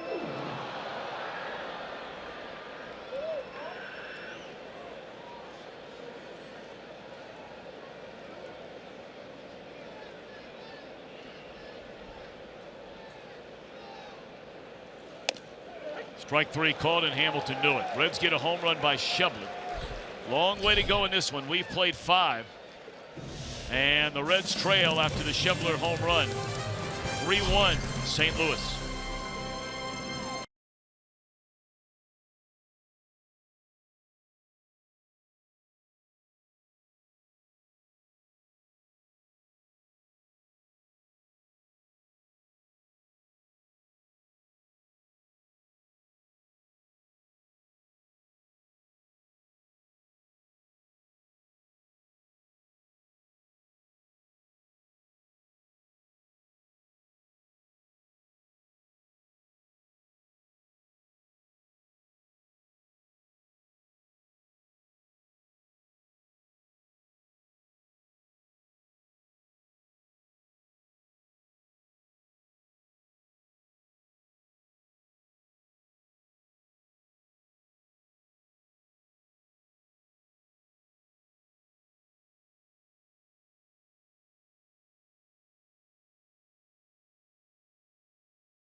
Reproduced or retransmitted in any form, and the accounts and descriptions of this game may not be disseminated without the express written consent of the Cincinnati Reds. Call center in action. MVP gift package tonight on the Reds Community Fund Telethon. 513-765-7700 is the number. Reds.com/telethon. You can make the same donation. A Votto dual home and away replica jersey. That's very cool. Hamilton wall figurine, vintage Reds pennant, Reds license plate holder. I love that one. The Reds hat with Mr. Red Legs on it. 2 Reds tickets to a future game and a premium package of a $200 donation. All of those items plus an autographed baseball from one of your favorite Reds players. I'm Jim Day up here in the call center, and you know what I got for this bow tie as we wait for Reds medical director Dr. Timothy Krimchek. Larry Footer, Chris Welsh, $1,500 bid for the bow tie. Doc K, let's bring you on in here. Come on in here. Oh boy, here we go. Hollywood in the house. You better get to it. Yep. Reds medical director Dr. Timothy Krimchek and Beacon Orthopedics and Sports Medicine. These are your people back here. Your volunteers tonight are working the phones. Well, they're working overtime. That's good. You know what? It's all for a great cause. Yeah. I mean, you know, the money that's coming in here goes to the community fund and all the incredible things this community fund has done. And really since, and you touched on it before, 2006 when new ownership, Mr. Castellini and the group of owners took over, really has taken this, skyrocketed it. And we wanted to be involved with Beacon Orthopedics because, again, the money goes to an unbelievable cause, our youth, whether it's baseball, softball, teaching them, you know, just how to live life right and giving them things that they might not otherwise have. And why not give it back to our community? Well, I hear that Beacon wants to make a donation, correct? I believe Beacon does want to make a donation. How did you hear that? Well, you know, I hear through the grapevine, Doc, that opening up the pocketbooks and putting the money where your mouth is. Well, we put a lot of money into the community fund, and that we support this, and we promoted this today, and it's one of those things we're going to continue to do, and we really believe in it. And that's why everybody's here. They're here not because they have to be, because they want to be. All right, I'll give you the total. $15,000 from Beacon Orthopedics and Sports Medicine. That's right. That is large.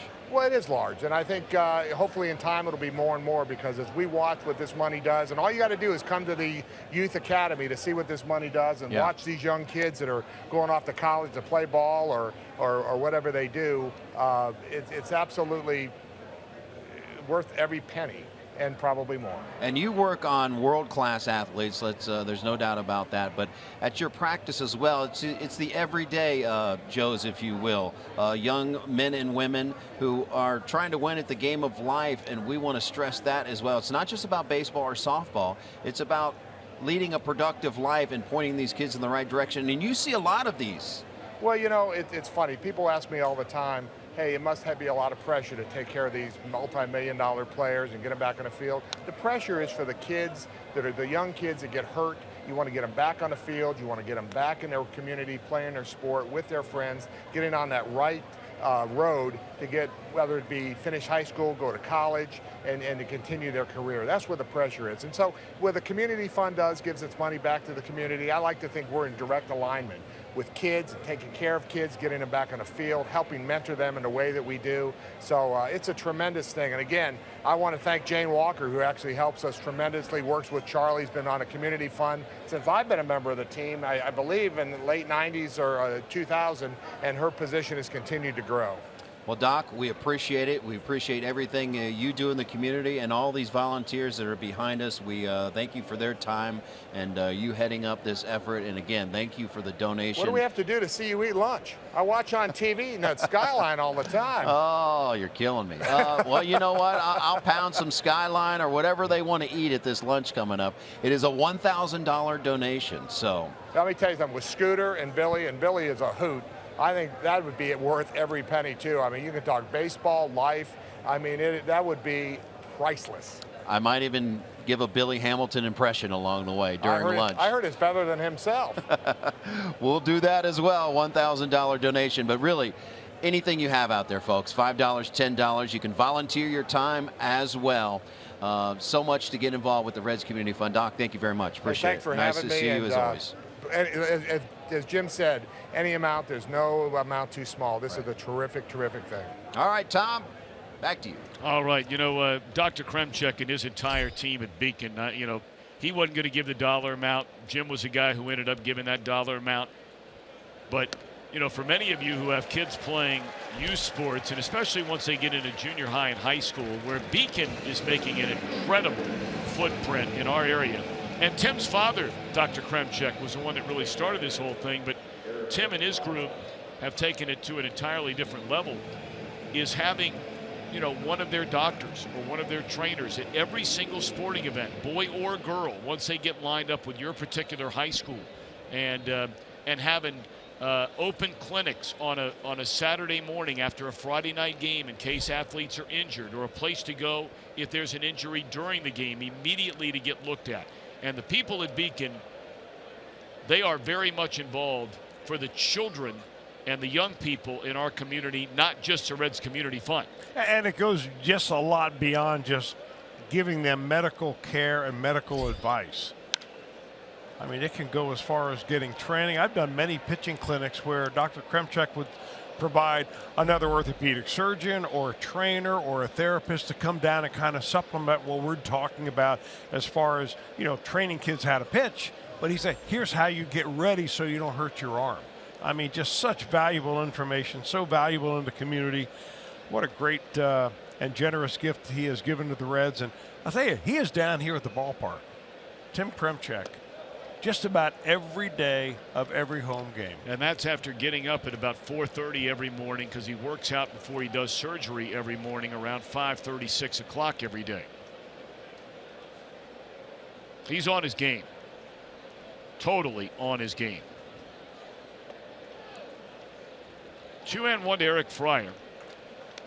A little bit of a surprise maybe for some would be that there is a pinch hitter in the on deck circle. Now Lance Lynn, we talked earlier, missed all of last year, and so he's trying to build his way back up. And they have Matt Bowman getting loose in their bullpen, and that one is hooked into left field by Fryer. And the pitch hitter, will Dexter Fowler bat? Yes, he will. So the night is over for Lance Lynn. 5 innings of 1-run baseball. Only gave up 3 hits.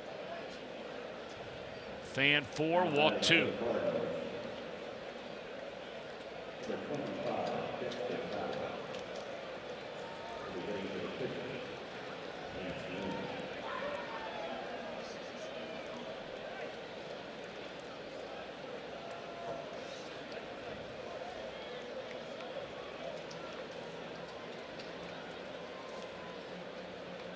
You know, I don't think this has anything to do with managing innings for Lance Lynn or pitch count. I mean, maybe he's just out of steam. You know, 2 starts ago, he went 8 innings, allowed 2 hits, and punched out 10 in a no decision against the Dodgers. His last 2 starts, he pitched into the 6th inning before being removed. And now Brian Price will come get Bronson Arroyo. This will be our Skyline Chili call to the bullpen.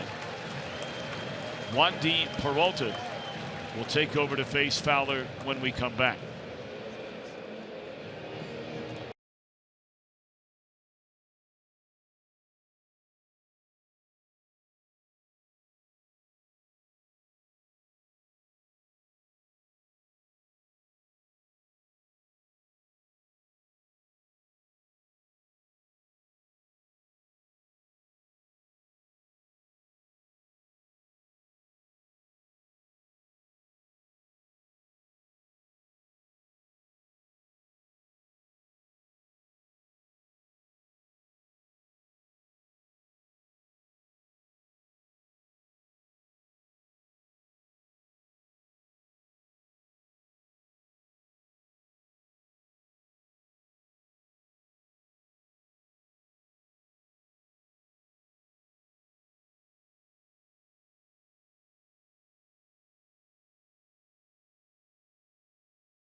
Joining us here tonight, it's Reds Community Fund Telethon. You can donate reds.com/telethon or call us at 513-765-7700.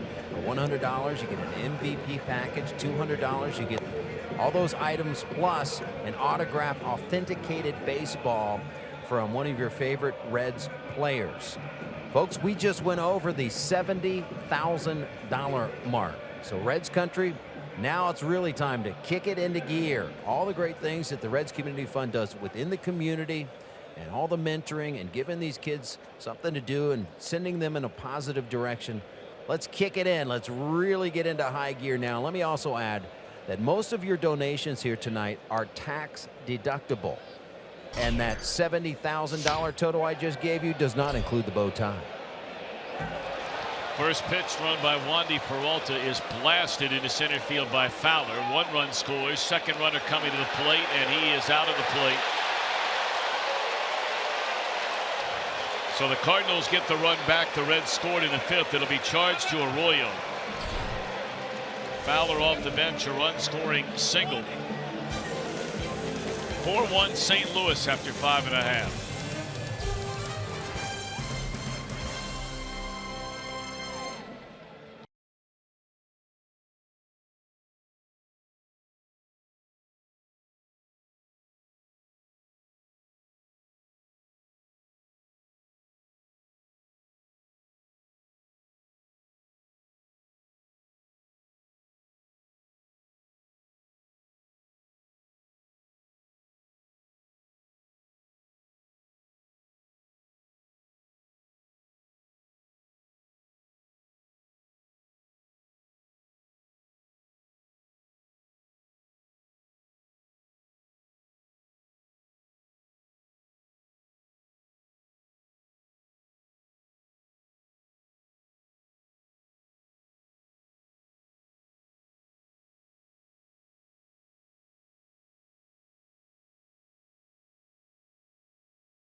was Devin Mesoraco blocking the plate. And the call stands. The runner is out at the plate. The question is, do you block the plate before you get the baseball and make the runner veer to get out of the way? And he obviously did not do that. So that'll take us to a Nobody in commercial the Cardinals timeout. I got very upset. Back in a moment.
Here on Fox Sports Ohio. Stick around for Reds Live, brought to you by Performance Kings Honda. That'll be coming up right after the conclusion of this one tonight. No TV tomorrow. Radio only for the series finale. Cardinals are going to their bullpen. They have to cover 4 outs with that bullpen tonight. They had to cover more than that last night. 4 innings.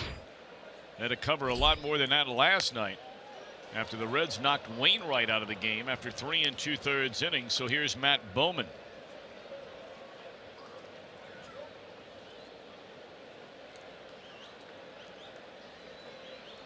Cardinal bullpen has not been a strength of this club so far this year. We showed you some of the numbers. Their starters have the lowest ERA in the league. Their bullpen has certainly had a lot of ups and downs so far this season, and those numbers certainly would back it up. Dead last in wins and win percentage, but look at the opponent's batting average, and most importantly the ERA. 13th out of 15 teams in the league.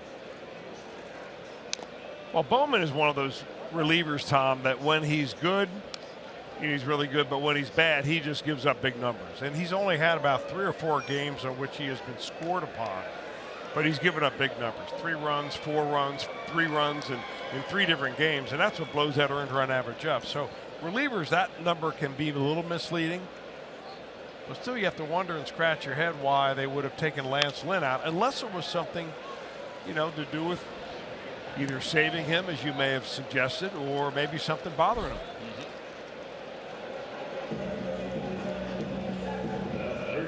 Well, he retires, does Bowman Cozart to begin the inning.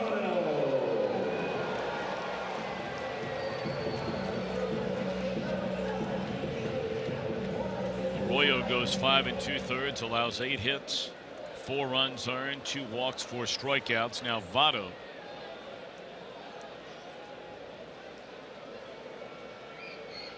He had a infield hit off the pitcher's glove in the 4th, 1 of 2.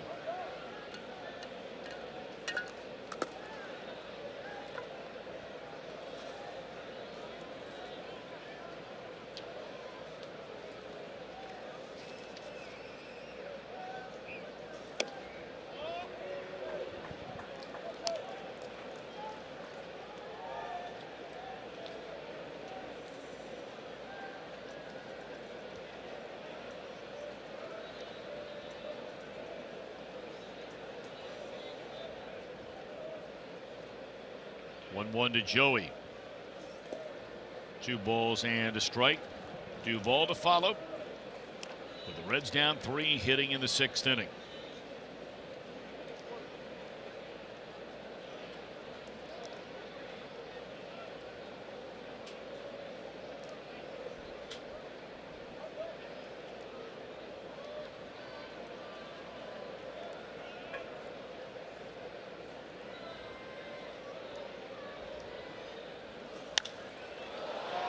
In the air, left field, backing up Martinez, short of the track. He'll come back to get it.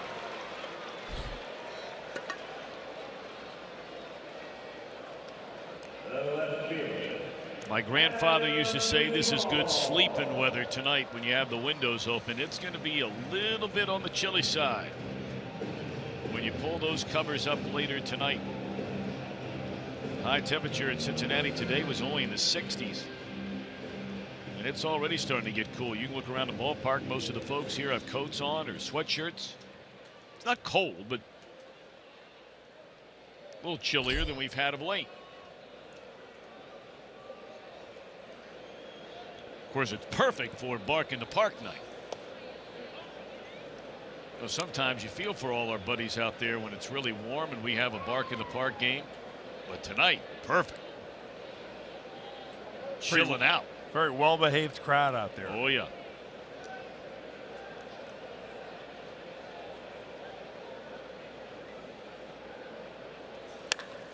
That ball mashed by Duvall.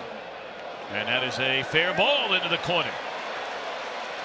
So Duvall with a 2-out double.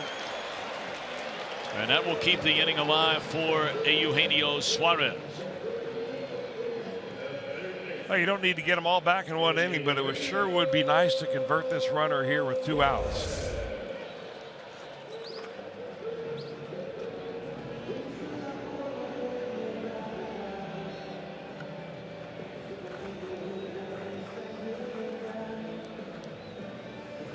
Oh, almost knocked the wall down. Then just died down there.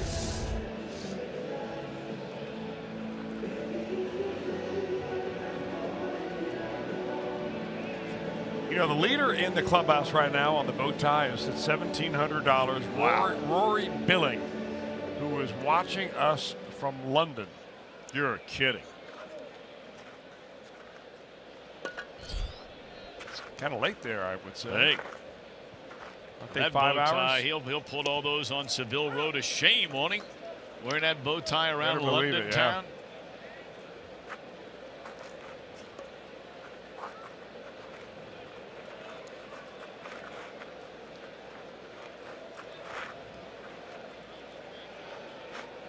Suarez, 36 runs batted in.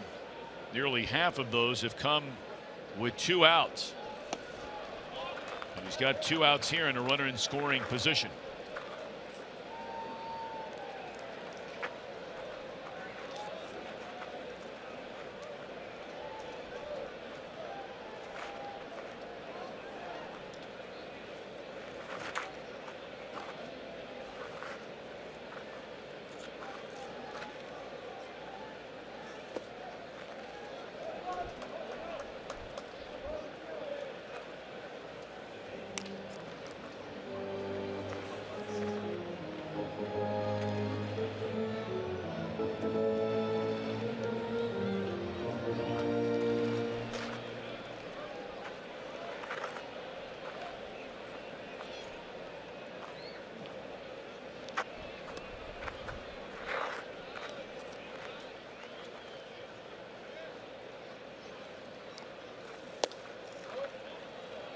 Three balls and a strike now on Suarez.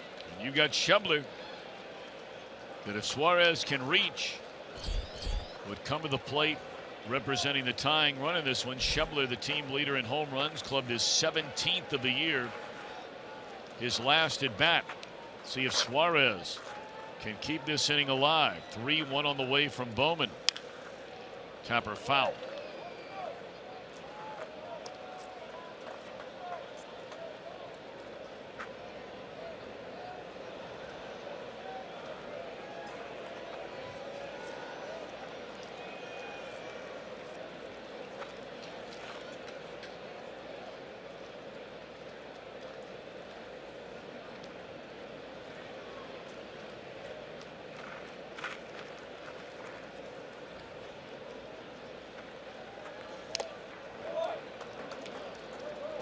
Suarez hanging around.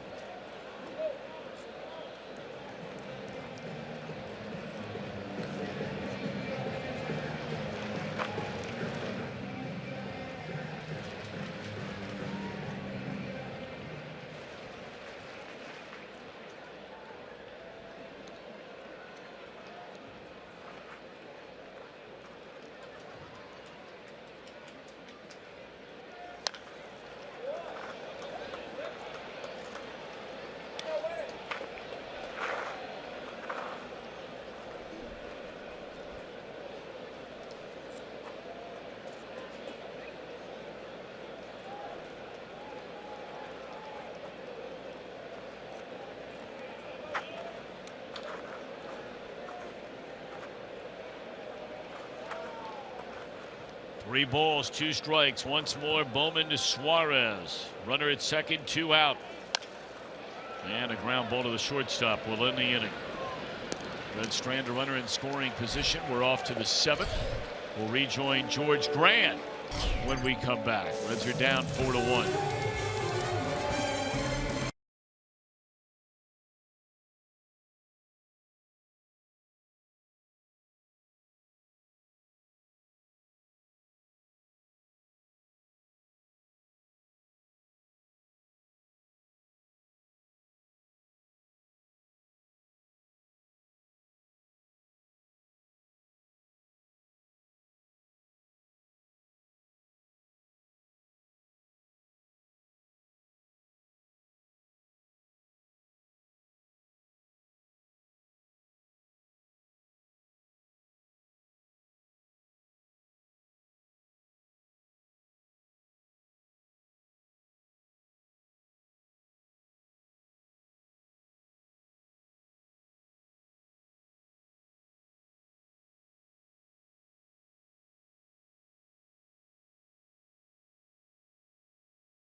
Draft day. We're upstairs getting ready for that, and I hope you all tune in, because I think there's a very good chance that it goes 3 days. We have 40 rounds, and I wouldn't be surprised if by the end of the 40th round you hear us call the name of at least one local player that's participated in this program. I hope I have the pleasure of being able to do that. And that was Dick Williams talking today at our news conference. What a special day this has been. You heard from 2 graduates of the Urban Youth Academy, and here are 2 graduates that are with us tonight that were part of that signing ceremony, Ronnie Allen and R.J. Barnes. Ronnie, for you, I know the experience has been tremendous being part of this program. Yeah, just a lot of things. You know, we just get treated like big leaguers every single day. And I've learned, like, every single opportunity that we've gotten, I've taken advantage of it, and so has all my teammates, and it's just been the world to us. You know, RJ was with us last year. Some of you saw us, and RJ, another year, now you're a senior, now you're graduating, you're going to college out of Sycamore High School. I know you're looking forward to college. Yes, sir. I feel that everything that we've been doing here at the Academy for the last 5 years that I've been here, it's all prepared me to be not only a better baseball player, but it's prepared me to be a better man, and I feel like just being here has taught me a lot of personal responsibility I'll be able to take on and be able to use at college. RJ, last year, you and your dad were both here. I talked to both of you. You played for your dad. What's it like playing for your dad? I feel like it's a weird experience, because with my dad, I always get it more than everyone else. So after the game, he might kind of get at everybody, and then I get in the car with him. We get home, and then he's on me again talking about, oh, you could have did this, could have done that. But it's an experience I wouldn't trade for the world. Talk about experiences, Ronnie. You were part of the Dream Series this year. You got a chance to rub shoulders with your catcher. Charles Johnson was there, Major League catcher. Jerry Manuel, former manager, was there. What was that experience like? It's the greatest thing I've ever done in baseball. You know, just going down there against, you know, all Americans. You know, kids throwing 102. You know, I was catching. It's just, you know, it's the closest thing that you can do as an amateur to get on this. And I learned so much, you know, and did well down there, put the bat on the ball well, and it opened up a lot of doors for me. Anthony Green, the young man who's projected to be the #1 draft pick, or 1, 2, or 3, was part of that team. Did you catch him? Yeah, Hunter Green, man. He's got a fastball, you know. I caught him, man. He doesn't miss that much either, so it's easy catching him, you know. But it's right there, but it comes in fast. RJ, if you're sitting home tonight and watching you and Ronnie here, what do you say to people sitting at home that might be thinking of donating? I say the money that you're donating to here is doing a lot more than you think. The money that you're giving us is helping lots of kids getting tutoring lessons, helps them get them some equipment, and just the money that you can donate will do a lot of good, and we really appreciate it. And boy, we wish you guys the best of luck. It's been great watching you come through the program. All of you, it's been pretty special, and we're happy for all of you. We look forward to you guys coming back, too. Thank you. Thank you. That's part of the story, and the biggest part of the story. These young people, they're all sitting around here. Guys, say hi to everybody down there. It's a pretty neat time. Special time, guys. Great stuff, George. And, of course, George was there today. Chris, you were there today. George emceeing that luncheon where you saw the college hats those kids are wearing. Morehouse College, Wabash College, among many, many other schools represented by baseball and softball players coming out of that RBI program in the Urban Academy. Great stuff. That's into center field, a base hit. I'll tell you what, this Pham is a guy, Chris, you told his story for many, many, many years. Was playing in the minor leagues before getting his first crack in the big leagues. He still never had a chance to be an everyday player, but hey, look, I'm not suggesting he's going to be a star, but he's a pretty impressive player. You can hang around a long time by being an extra player, being in the right place at the right time, giving it what you have, play good defense, some good at bats. One thing that you need off the bench is a guy that's a good fastball hitter, and Pham is a good fastball hitter.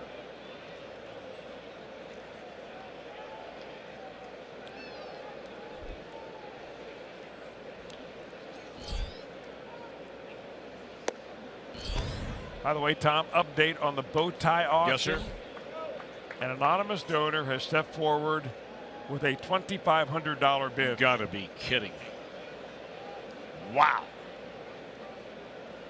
Keep your hands off that bow tie, too. Well, he contacted me. I was just passing it along to you. Said, if you can get it, I'll give you $2,500. We'll worry about the rest at a later time. Double play will end the inning. I don't think I'd do that.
Cardinals scored 3 times after 2 were out, nobody on.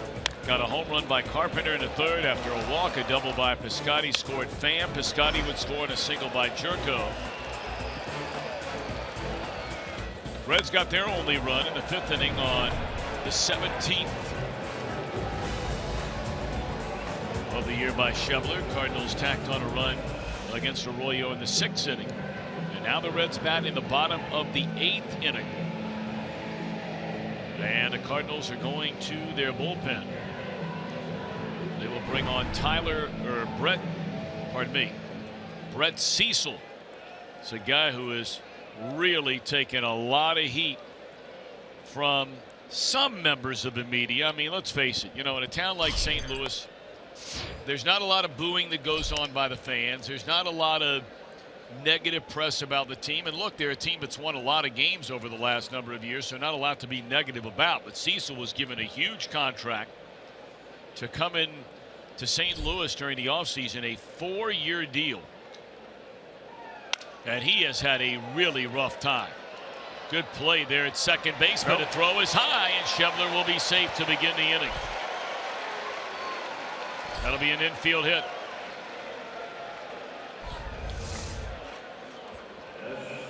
Boy, Schebler really hangs in there on left-handers. I mean, that for a young player, lefty on lefty sometimes can be really a tough thing to do. Because you bail out a little bit, you're intimidated. Your front shoulder doesn't hang in there, but boy, he just hits the ball so late. He can run a little bit too.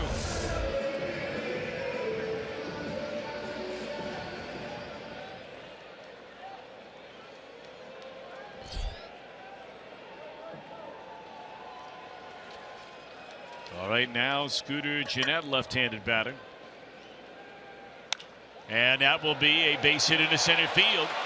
And 2 lefties, 2 hits against the left-hander Cecil to begin this 7th inning. I mean, he's throwing them fastballs out over the plate. I know Cecil's best pitch, at least against lefters, ought to be that big breaking ball. But the Reds are being aggressive early in the count, and they're not letting him get to a curveball count. Good strategy by the Reds, being aggressive up there.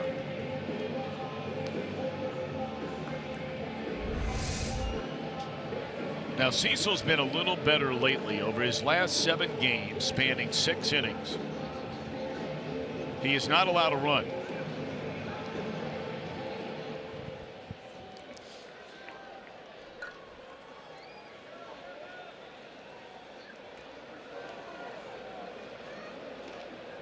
Now the batter Mesoraco, the tying run, steps up to the plate with nobody out.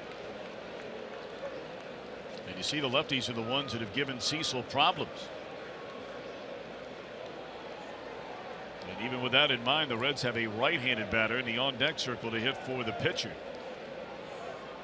It would be Kiblahan standing in the on-deck circle right now.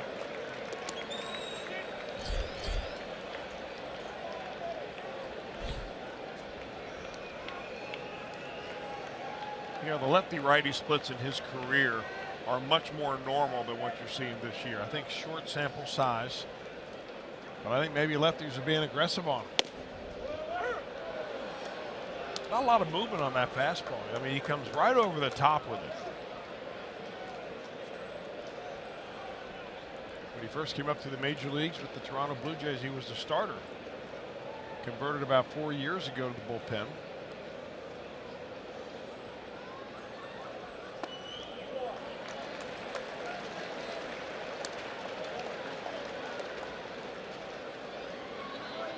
Actually, he's been a reliever since 2012, and those are the career numbers, splits lefties versus righties.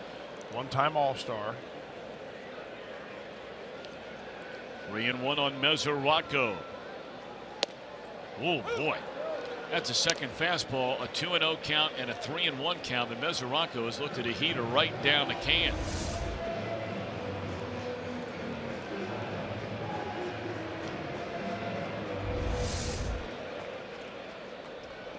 All right, 3-2. The Reds with the first 2 on, trailing by 3 here in the last of the 7th inning. You It looks like Cecil has a little cut it does. in his fastball, and that maybe is why Mesoraco took that pitch on the 3-1 count, because he probably saw it as being off the plate. Most left-handers, when they throw it, ball's going to run away from a right-hander, but Cecil's actually runs the other way.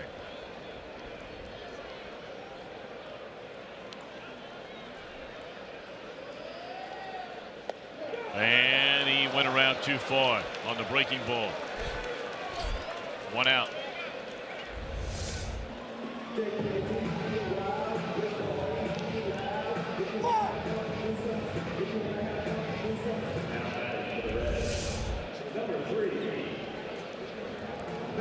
You know, from what we've seen with Patrick Kiblahan, and he's the pinch hitter coming up to the plate right now, he's been very aggressive early in the count. I mean, he's had a lot of first pitch at bats where he's up there hunting a fastball. And that's where you get scouting reports right there. First pitch, doesn't throw him a fastball. But he does fall behind, 1-0.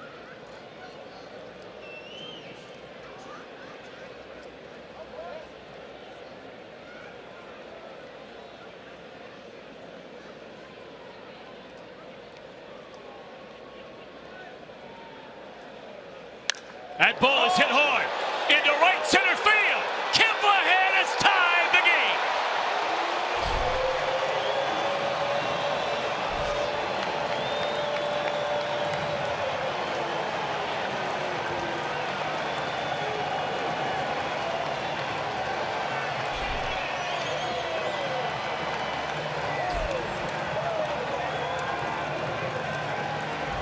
Well, he finally got his fastball, and this is what he does to it.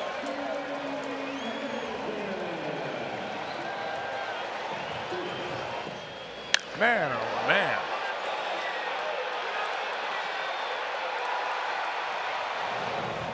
Does this team like to come back or what? Well, they have 12 come from behind wins this year. Wow. Now, clearly, this is not a win. They just tied the game, but there is no doubt whatsoever about the inner toughness in so many games this year for this Reds team when they have fallen behind. That is his first career pinch hit home run, and what a time to do it off Cecil here in the 7th inning to knot things up at 4.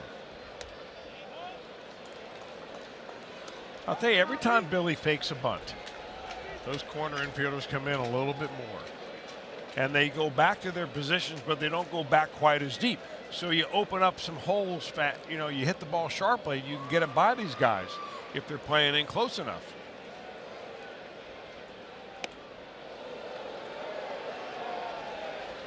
Cecil's got to be rattled. Well, when you sign the kind of contract he signed, look, all these guys are making a lot of money. We rarely ever talk about money up here, but when you come into a franchise and they give you a 4-year deal as a relief pitcher, if I'm not mistaken, this guy's making almost as much money as the entire Reds bullpen combined. Mm-hmm. Reds are spending right around $11 million total on their bullpen. And this guy is scuffling. That is just not going to work. Carpenter standing 2 away in the inning. I understand Jim Day has a quick story about Mr. Kiblahan. He gave 2 hours of his time on Monday to the Reds Community Fund. He also recently took time and was a member. Reds donating his time to the Miracle League Fantasy Camp, working with some special kids over the last week. So about 4 hours of donated time. I would say that's a little telethon and Reds Community Fund karma going on tonight. Well, you better believe that. And if any of you at home, even if you just go sit and watch on a Saturday or a Sunday, those kids play at one of the Miracle League fields we have, and talked about the Nuxall Foundation, and that is a fair ball off the bat, and the bat boy picked it up. So that'll be a ground rule double. They are sending Cozart to second base. That's all right, big man. It's your natural reaction. I mean, and look, and this is a clean pick, Chris. Well, it is. He's being the umpire and the fielder at the same time. Look at the and form, you can though. see, but he's looking at the ball, and the umpire makes kind of a late call right there. And then he drops the ball. He goes, I think I'm going to drop it and act like nothing happened right here. Oh, look at that. A baseball. How'd that get here? Look at his form, though. Down on one knee. Okay. No that looked like Pablo Sandoval down there.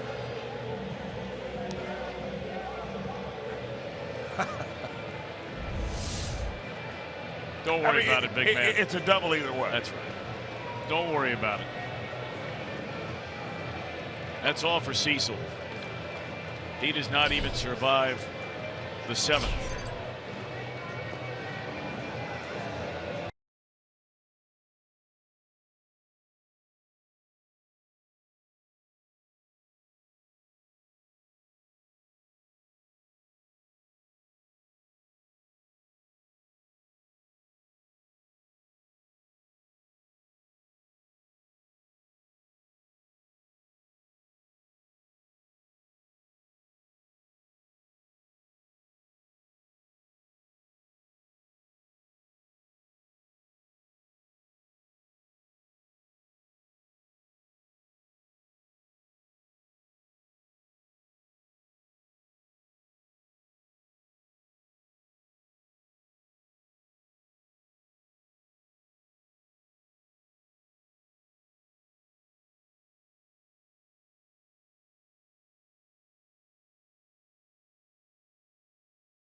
In 29 consecutive games.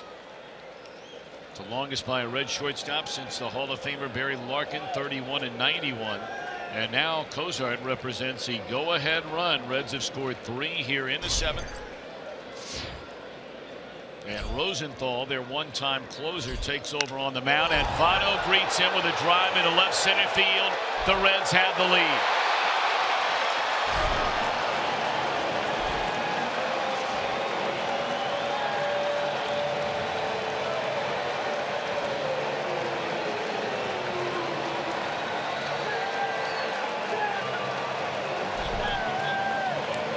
First pitch thrown by Rosenthal, and Votto slams it to the seats in left center field. The Reds have scored 5 against his Cardinal bullpen in the 7th inning. Well, you got to figure that Mike Matheny's thinking, you know what, there's one manager here in this ballpark making all the right decisions, and there's another guy making the bad decisions.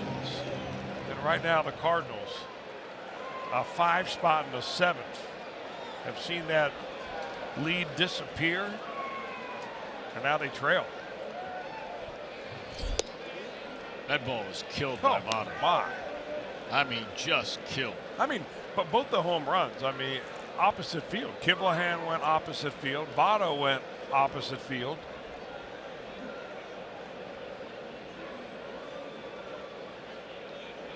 Four runs in 2/3 of an inning charged to Cecil. I asked some of the Cardinal folks, I said, are they booing him at home? You know, because you get a read on maybe mentally what might be going on for a player when that kind of thing begins to happen. He said, our fans don't boo in St. Louis. I said, okay. They'd be booing right now.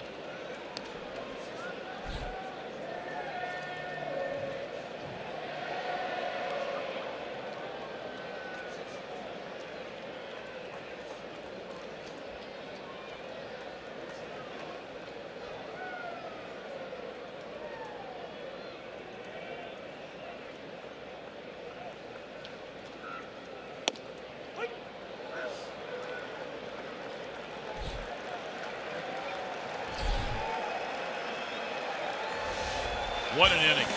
Kiblahan off the bench to tie it. A 3-run blast. First pitch from Rosenthal. Votto gives him a lead.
Every game on Fox Sports Ohio with Reds Live, brought to you by Ray St. Clair Roofing. Our next telecast will come your way Friday night out west against the Dodgers.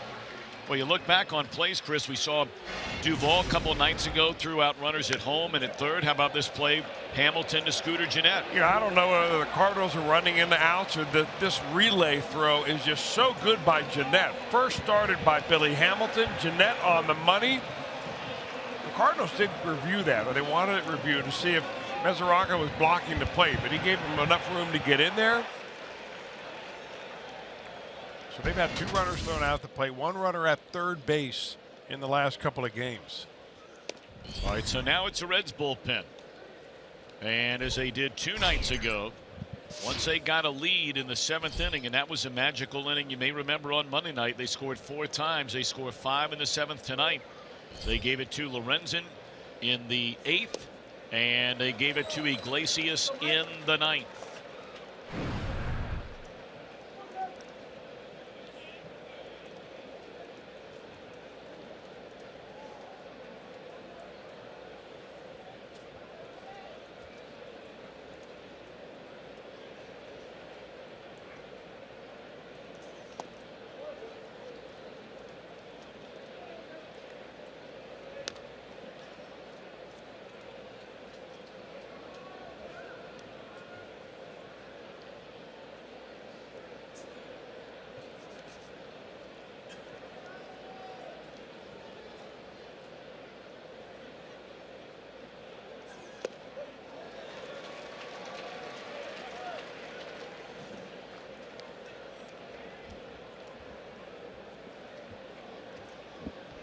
Jerko in the game, 1 of 3, had an RBI single back into 3rd inning. He'll be followed by Martinez and then the shortstop Diaz. And a 2-hopper to Votto. This is easy. 1 out. Boy, how about Jerko there? I know that's a ground ball to first, and maybe there's something wrong with him. We don't know. You always give somebody the benefit of the doubt, but I mean, if Votto bobbles that ball, he could have bobbled it 5 times. Oh, it looked like Jerko never saw where it was. But he didn't even make it to the bag.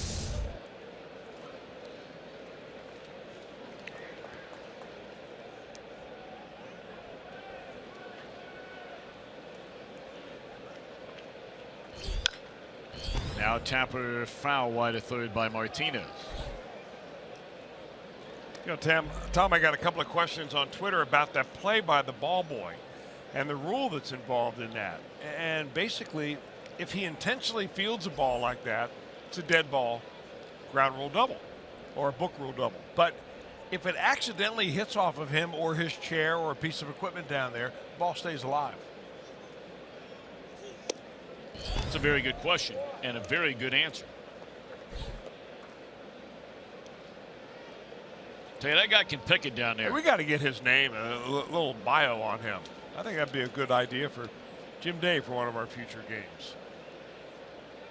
Or I could do a tech talk with him. I'll tell you right there how to field a ground ball. I mean, that was textbook.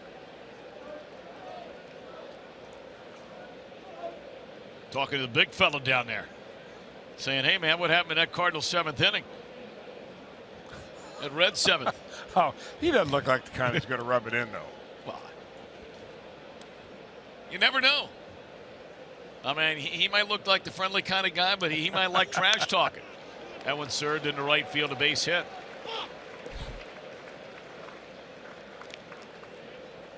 All right, Jim Day, how about it? Well, the Reds Community Fund is all about opportunities, right? Part of the program is the RBI program, reviving baseball in the inner cities. The Ball Boys at Great American Ballpark, straight from the RBI program. Yep. So, again, your money going to kids like that. What a thrill it's got to be for him to come down here for anybody, any kid, young person. We've seen boys and girls. Down to third baseline and the first baseline as a tying run now comes to the plate. Diaz, a shortstop.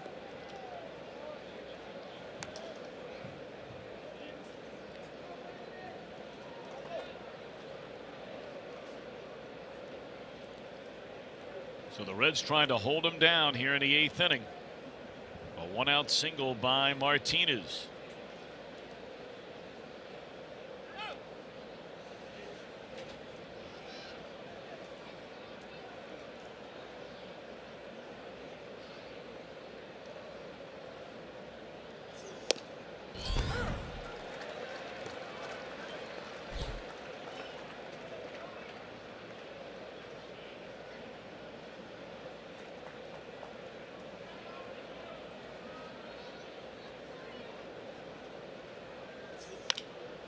Tapper to Suarez. There's one. They'll turn it over and not going to be in time. 2 out.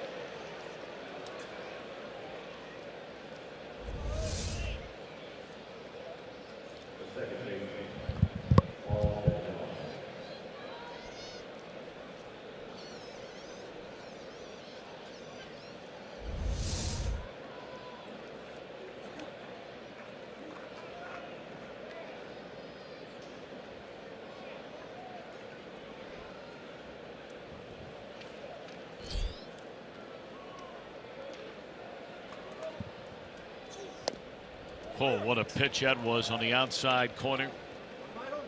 Don't know if that was a slider or more of a cutter, but had the movement of a slider.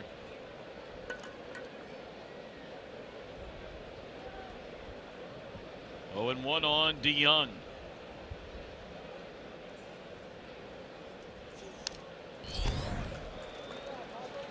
You know, we were talking about it the other night. And again, you'd be weakening yourself in one area, but you know, would you be strengthening yourself in another? You just watch the confidence seemingly with every outing. And it's not to say he hadn't had a bad game here or there, because everybody has. But Lorenzen just looks like a whole different guy than the guy that was starting 2 years ago.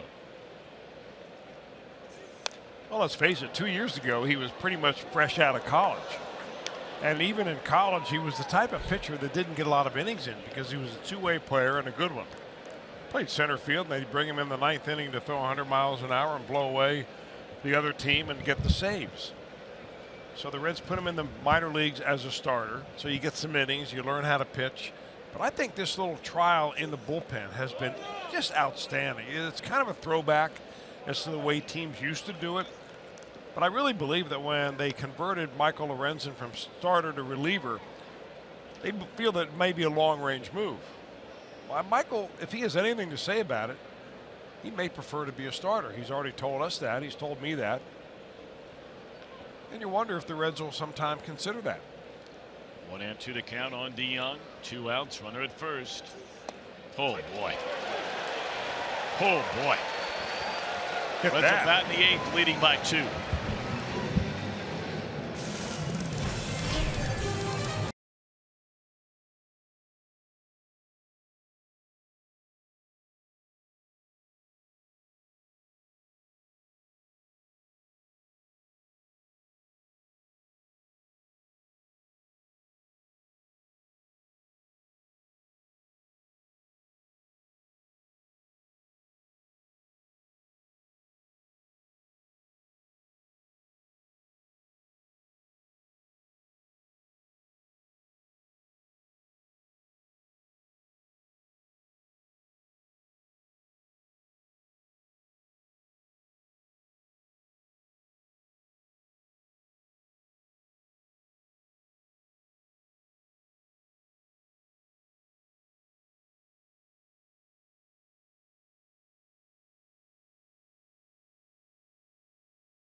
Kroger. Stop by your neighborhood Kroger to save big store-wide. Great food, low prices at Kroger. By Cincinnati USA Regional Tourism Network. Stay close to CincinnatiUSA.com. And by Toyota. For over 30 offers, visit buyatoyota.com. Toyota, let's go places. I am all choked up. We're on the home stretch. Reds Community Fund Telethon. I'm Jim Day. Folks, we are closing in on $100,000 tonight. Thank you, everyone out there. But you know what, Reds Country? Let's blow by that. 513-765-7700 or reds.com/telethon. $100 donation will get you that MVP package, the premier MVP package for $200. A $1,000 donation, you can go to lunch with Billy Hamilton, Scooter Jeanette, and myself for a $1,000 donation as you look at the MVP gift package. And last night on the post-game show, when I just threw out there, hey, why don't you put up that historic bow tie Tuesday bow tie up for auction tonight? Little did I know that it would bring in so much money, Tom and Chris, but we are rocking and rolling. Time for the home stretch here, Reds Country. Let's go. Let's go indeed. Great stuff tonight, Jim and George Grand and all the folks from Beacon and all the volunteers from the Reds organization and the Reds Community Fund, and especially the biggest thanks of all to those of you at home that have been with us. And whether you're able to give money or not, we certainly could use your time at the Urban Academy or any other way. So thank you.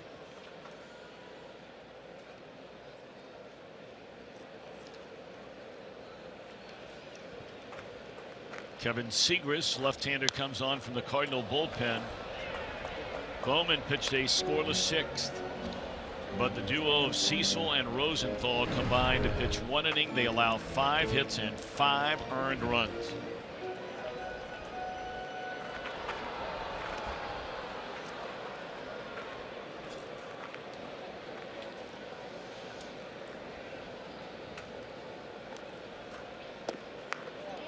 Segras gave up a huge hit, though he wasn't charged for a run. He came in with 2 on and 1 out to face Scooter Jeanette in a 2-2 game in the 7th inning here on Monday night. And Jeanette hit the 2-run double off of him to break the tie, and it proved to be the game-winning hit.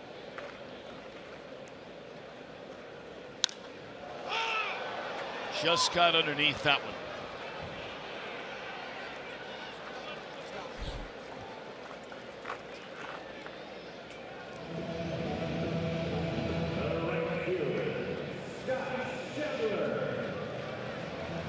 Now Schebler.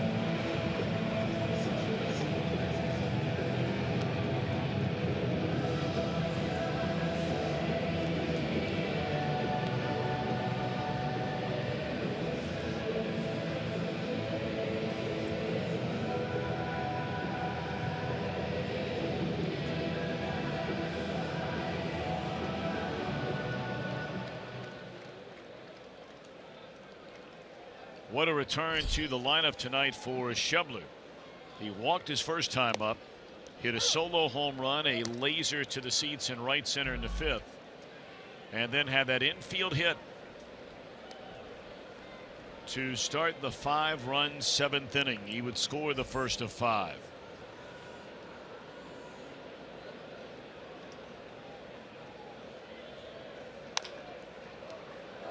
This will be another hit.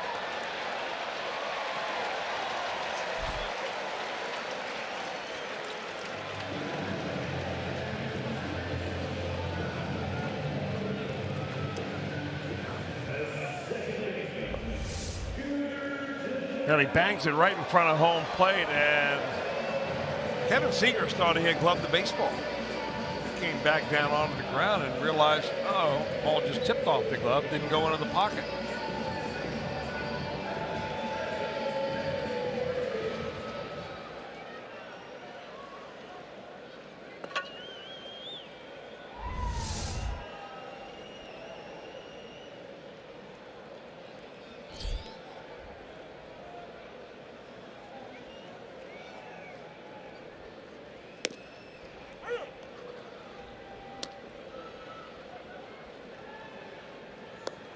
So the Cardinals have brought in left-handers, and they have faced Schebler. Did Cecil allowed a hit? Left-hander Jeanette allowed a hit. Didn't face another left-hander. The first left-handed batter that Seegers faces, he gives up an infield hit. Now none of the 3 were hit hard, right? But you're bringing in left-handers to get left-handers out. Well, you know, you have a little luck.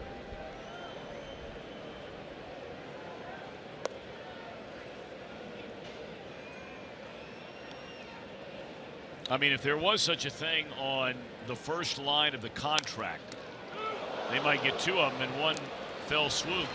They will. All right, we're off to the 9th. Raisel Iglesias is perfect. Is he coming on to pitch the 9th? We'll tell you in a minute.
Out of here tonight. We're going through the end of the game and the end of the post-game show, but we're benefiting the Reds Community Fund tonight.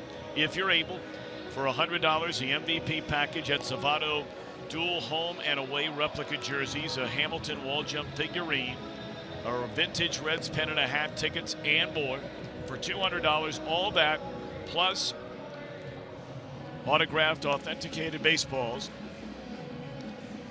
And then if you're really able to do it for $1,000, you have a special private lunch for you for a $1,000 donation. It's one person to have lunch with Billy Hamilton, Scooter Gennett, Jim Day on Wednesday, July the 19th. And that date, by the way, subject to change, but that's a goal right now. And it will be a group lunch, so the others who also donate that amount will be there as well. Could be a small group, though. Yeah, very small. Lysel Iglesias is a perfect 10 of 10 on the year. In save opportunities, he closed out the game here against the Cardinals on Monday night. Boy, look at those numbers. That's doing it.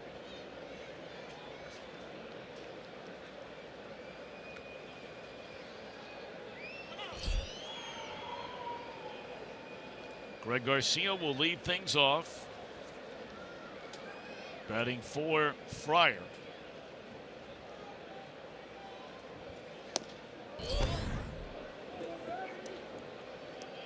And Yadier Molina has moved into the on-deck circle.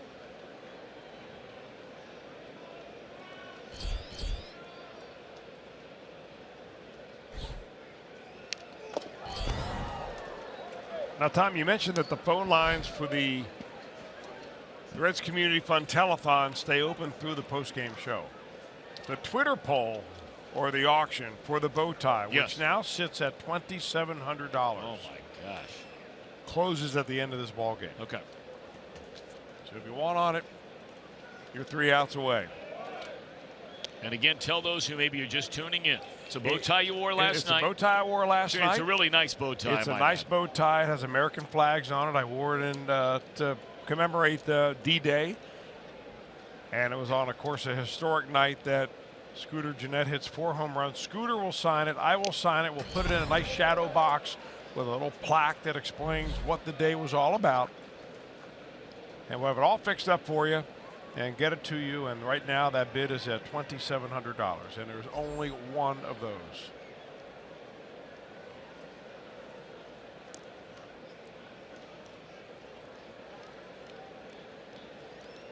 And again, the Twitter account is my Twitter account, which is at ThinkPitch. Like think with your head and pitch with your arm. ThinkPitch, one word.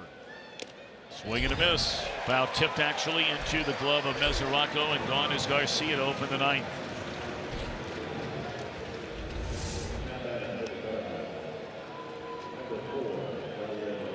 Look at the movement on that pitch. It almost went from one side of the plate to the other. You know, his delivery doesn't look like it, but the movement and the velocity of his fastball, very much like Carlos Martinez.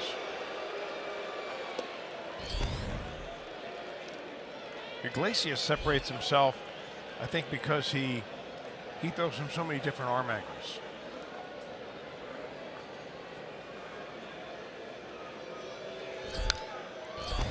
One and one on Molina. Brewers have just rallied to take a 4-3 lead over the Giants. That game in the 6th inning. Cubs are trailing the Marlins at Wrigley, last of a 6-5-3. And the Pirates are blasting Baltimore in the 8th 6-1. Sounded like he broke his back. Yep, he did. Waiting on another one from the bat boy, I think. Yep.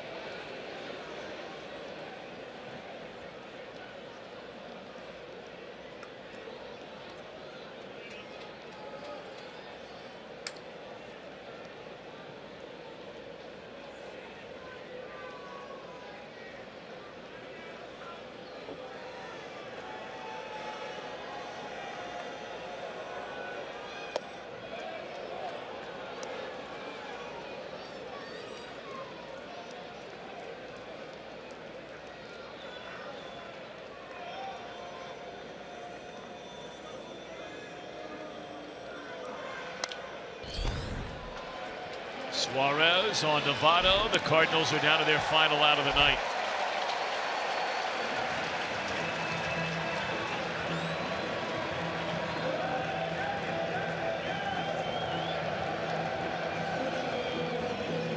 Reds are an out away from making it 3 straight wins in this series against the Cardinals. And a chance for a series sweep tomorrow afternoon.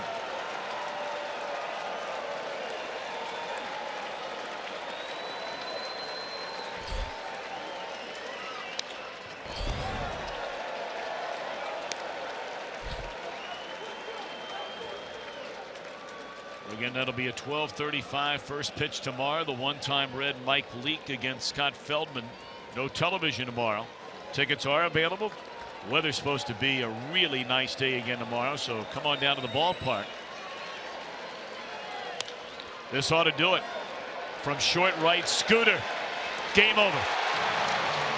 The Reds rally with 5 in the bottom of the 7th and storm back for their 13th come-from-behind win this year to down the St. Louis Cardinals by a final count of 6-4. What an impressive win for the Redlegs. I'll tell you what, you know, the Cardinals, they're probably wondering which end is up right now. They have lost every game on this road trip, and for a team that used to just own the Cincinnati Reds, it has completely turned around.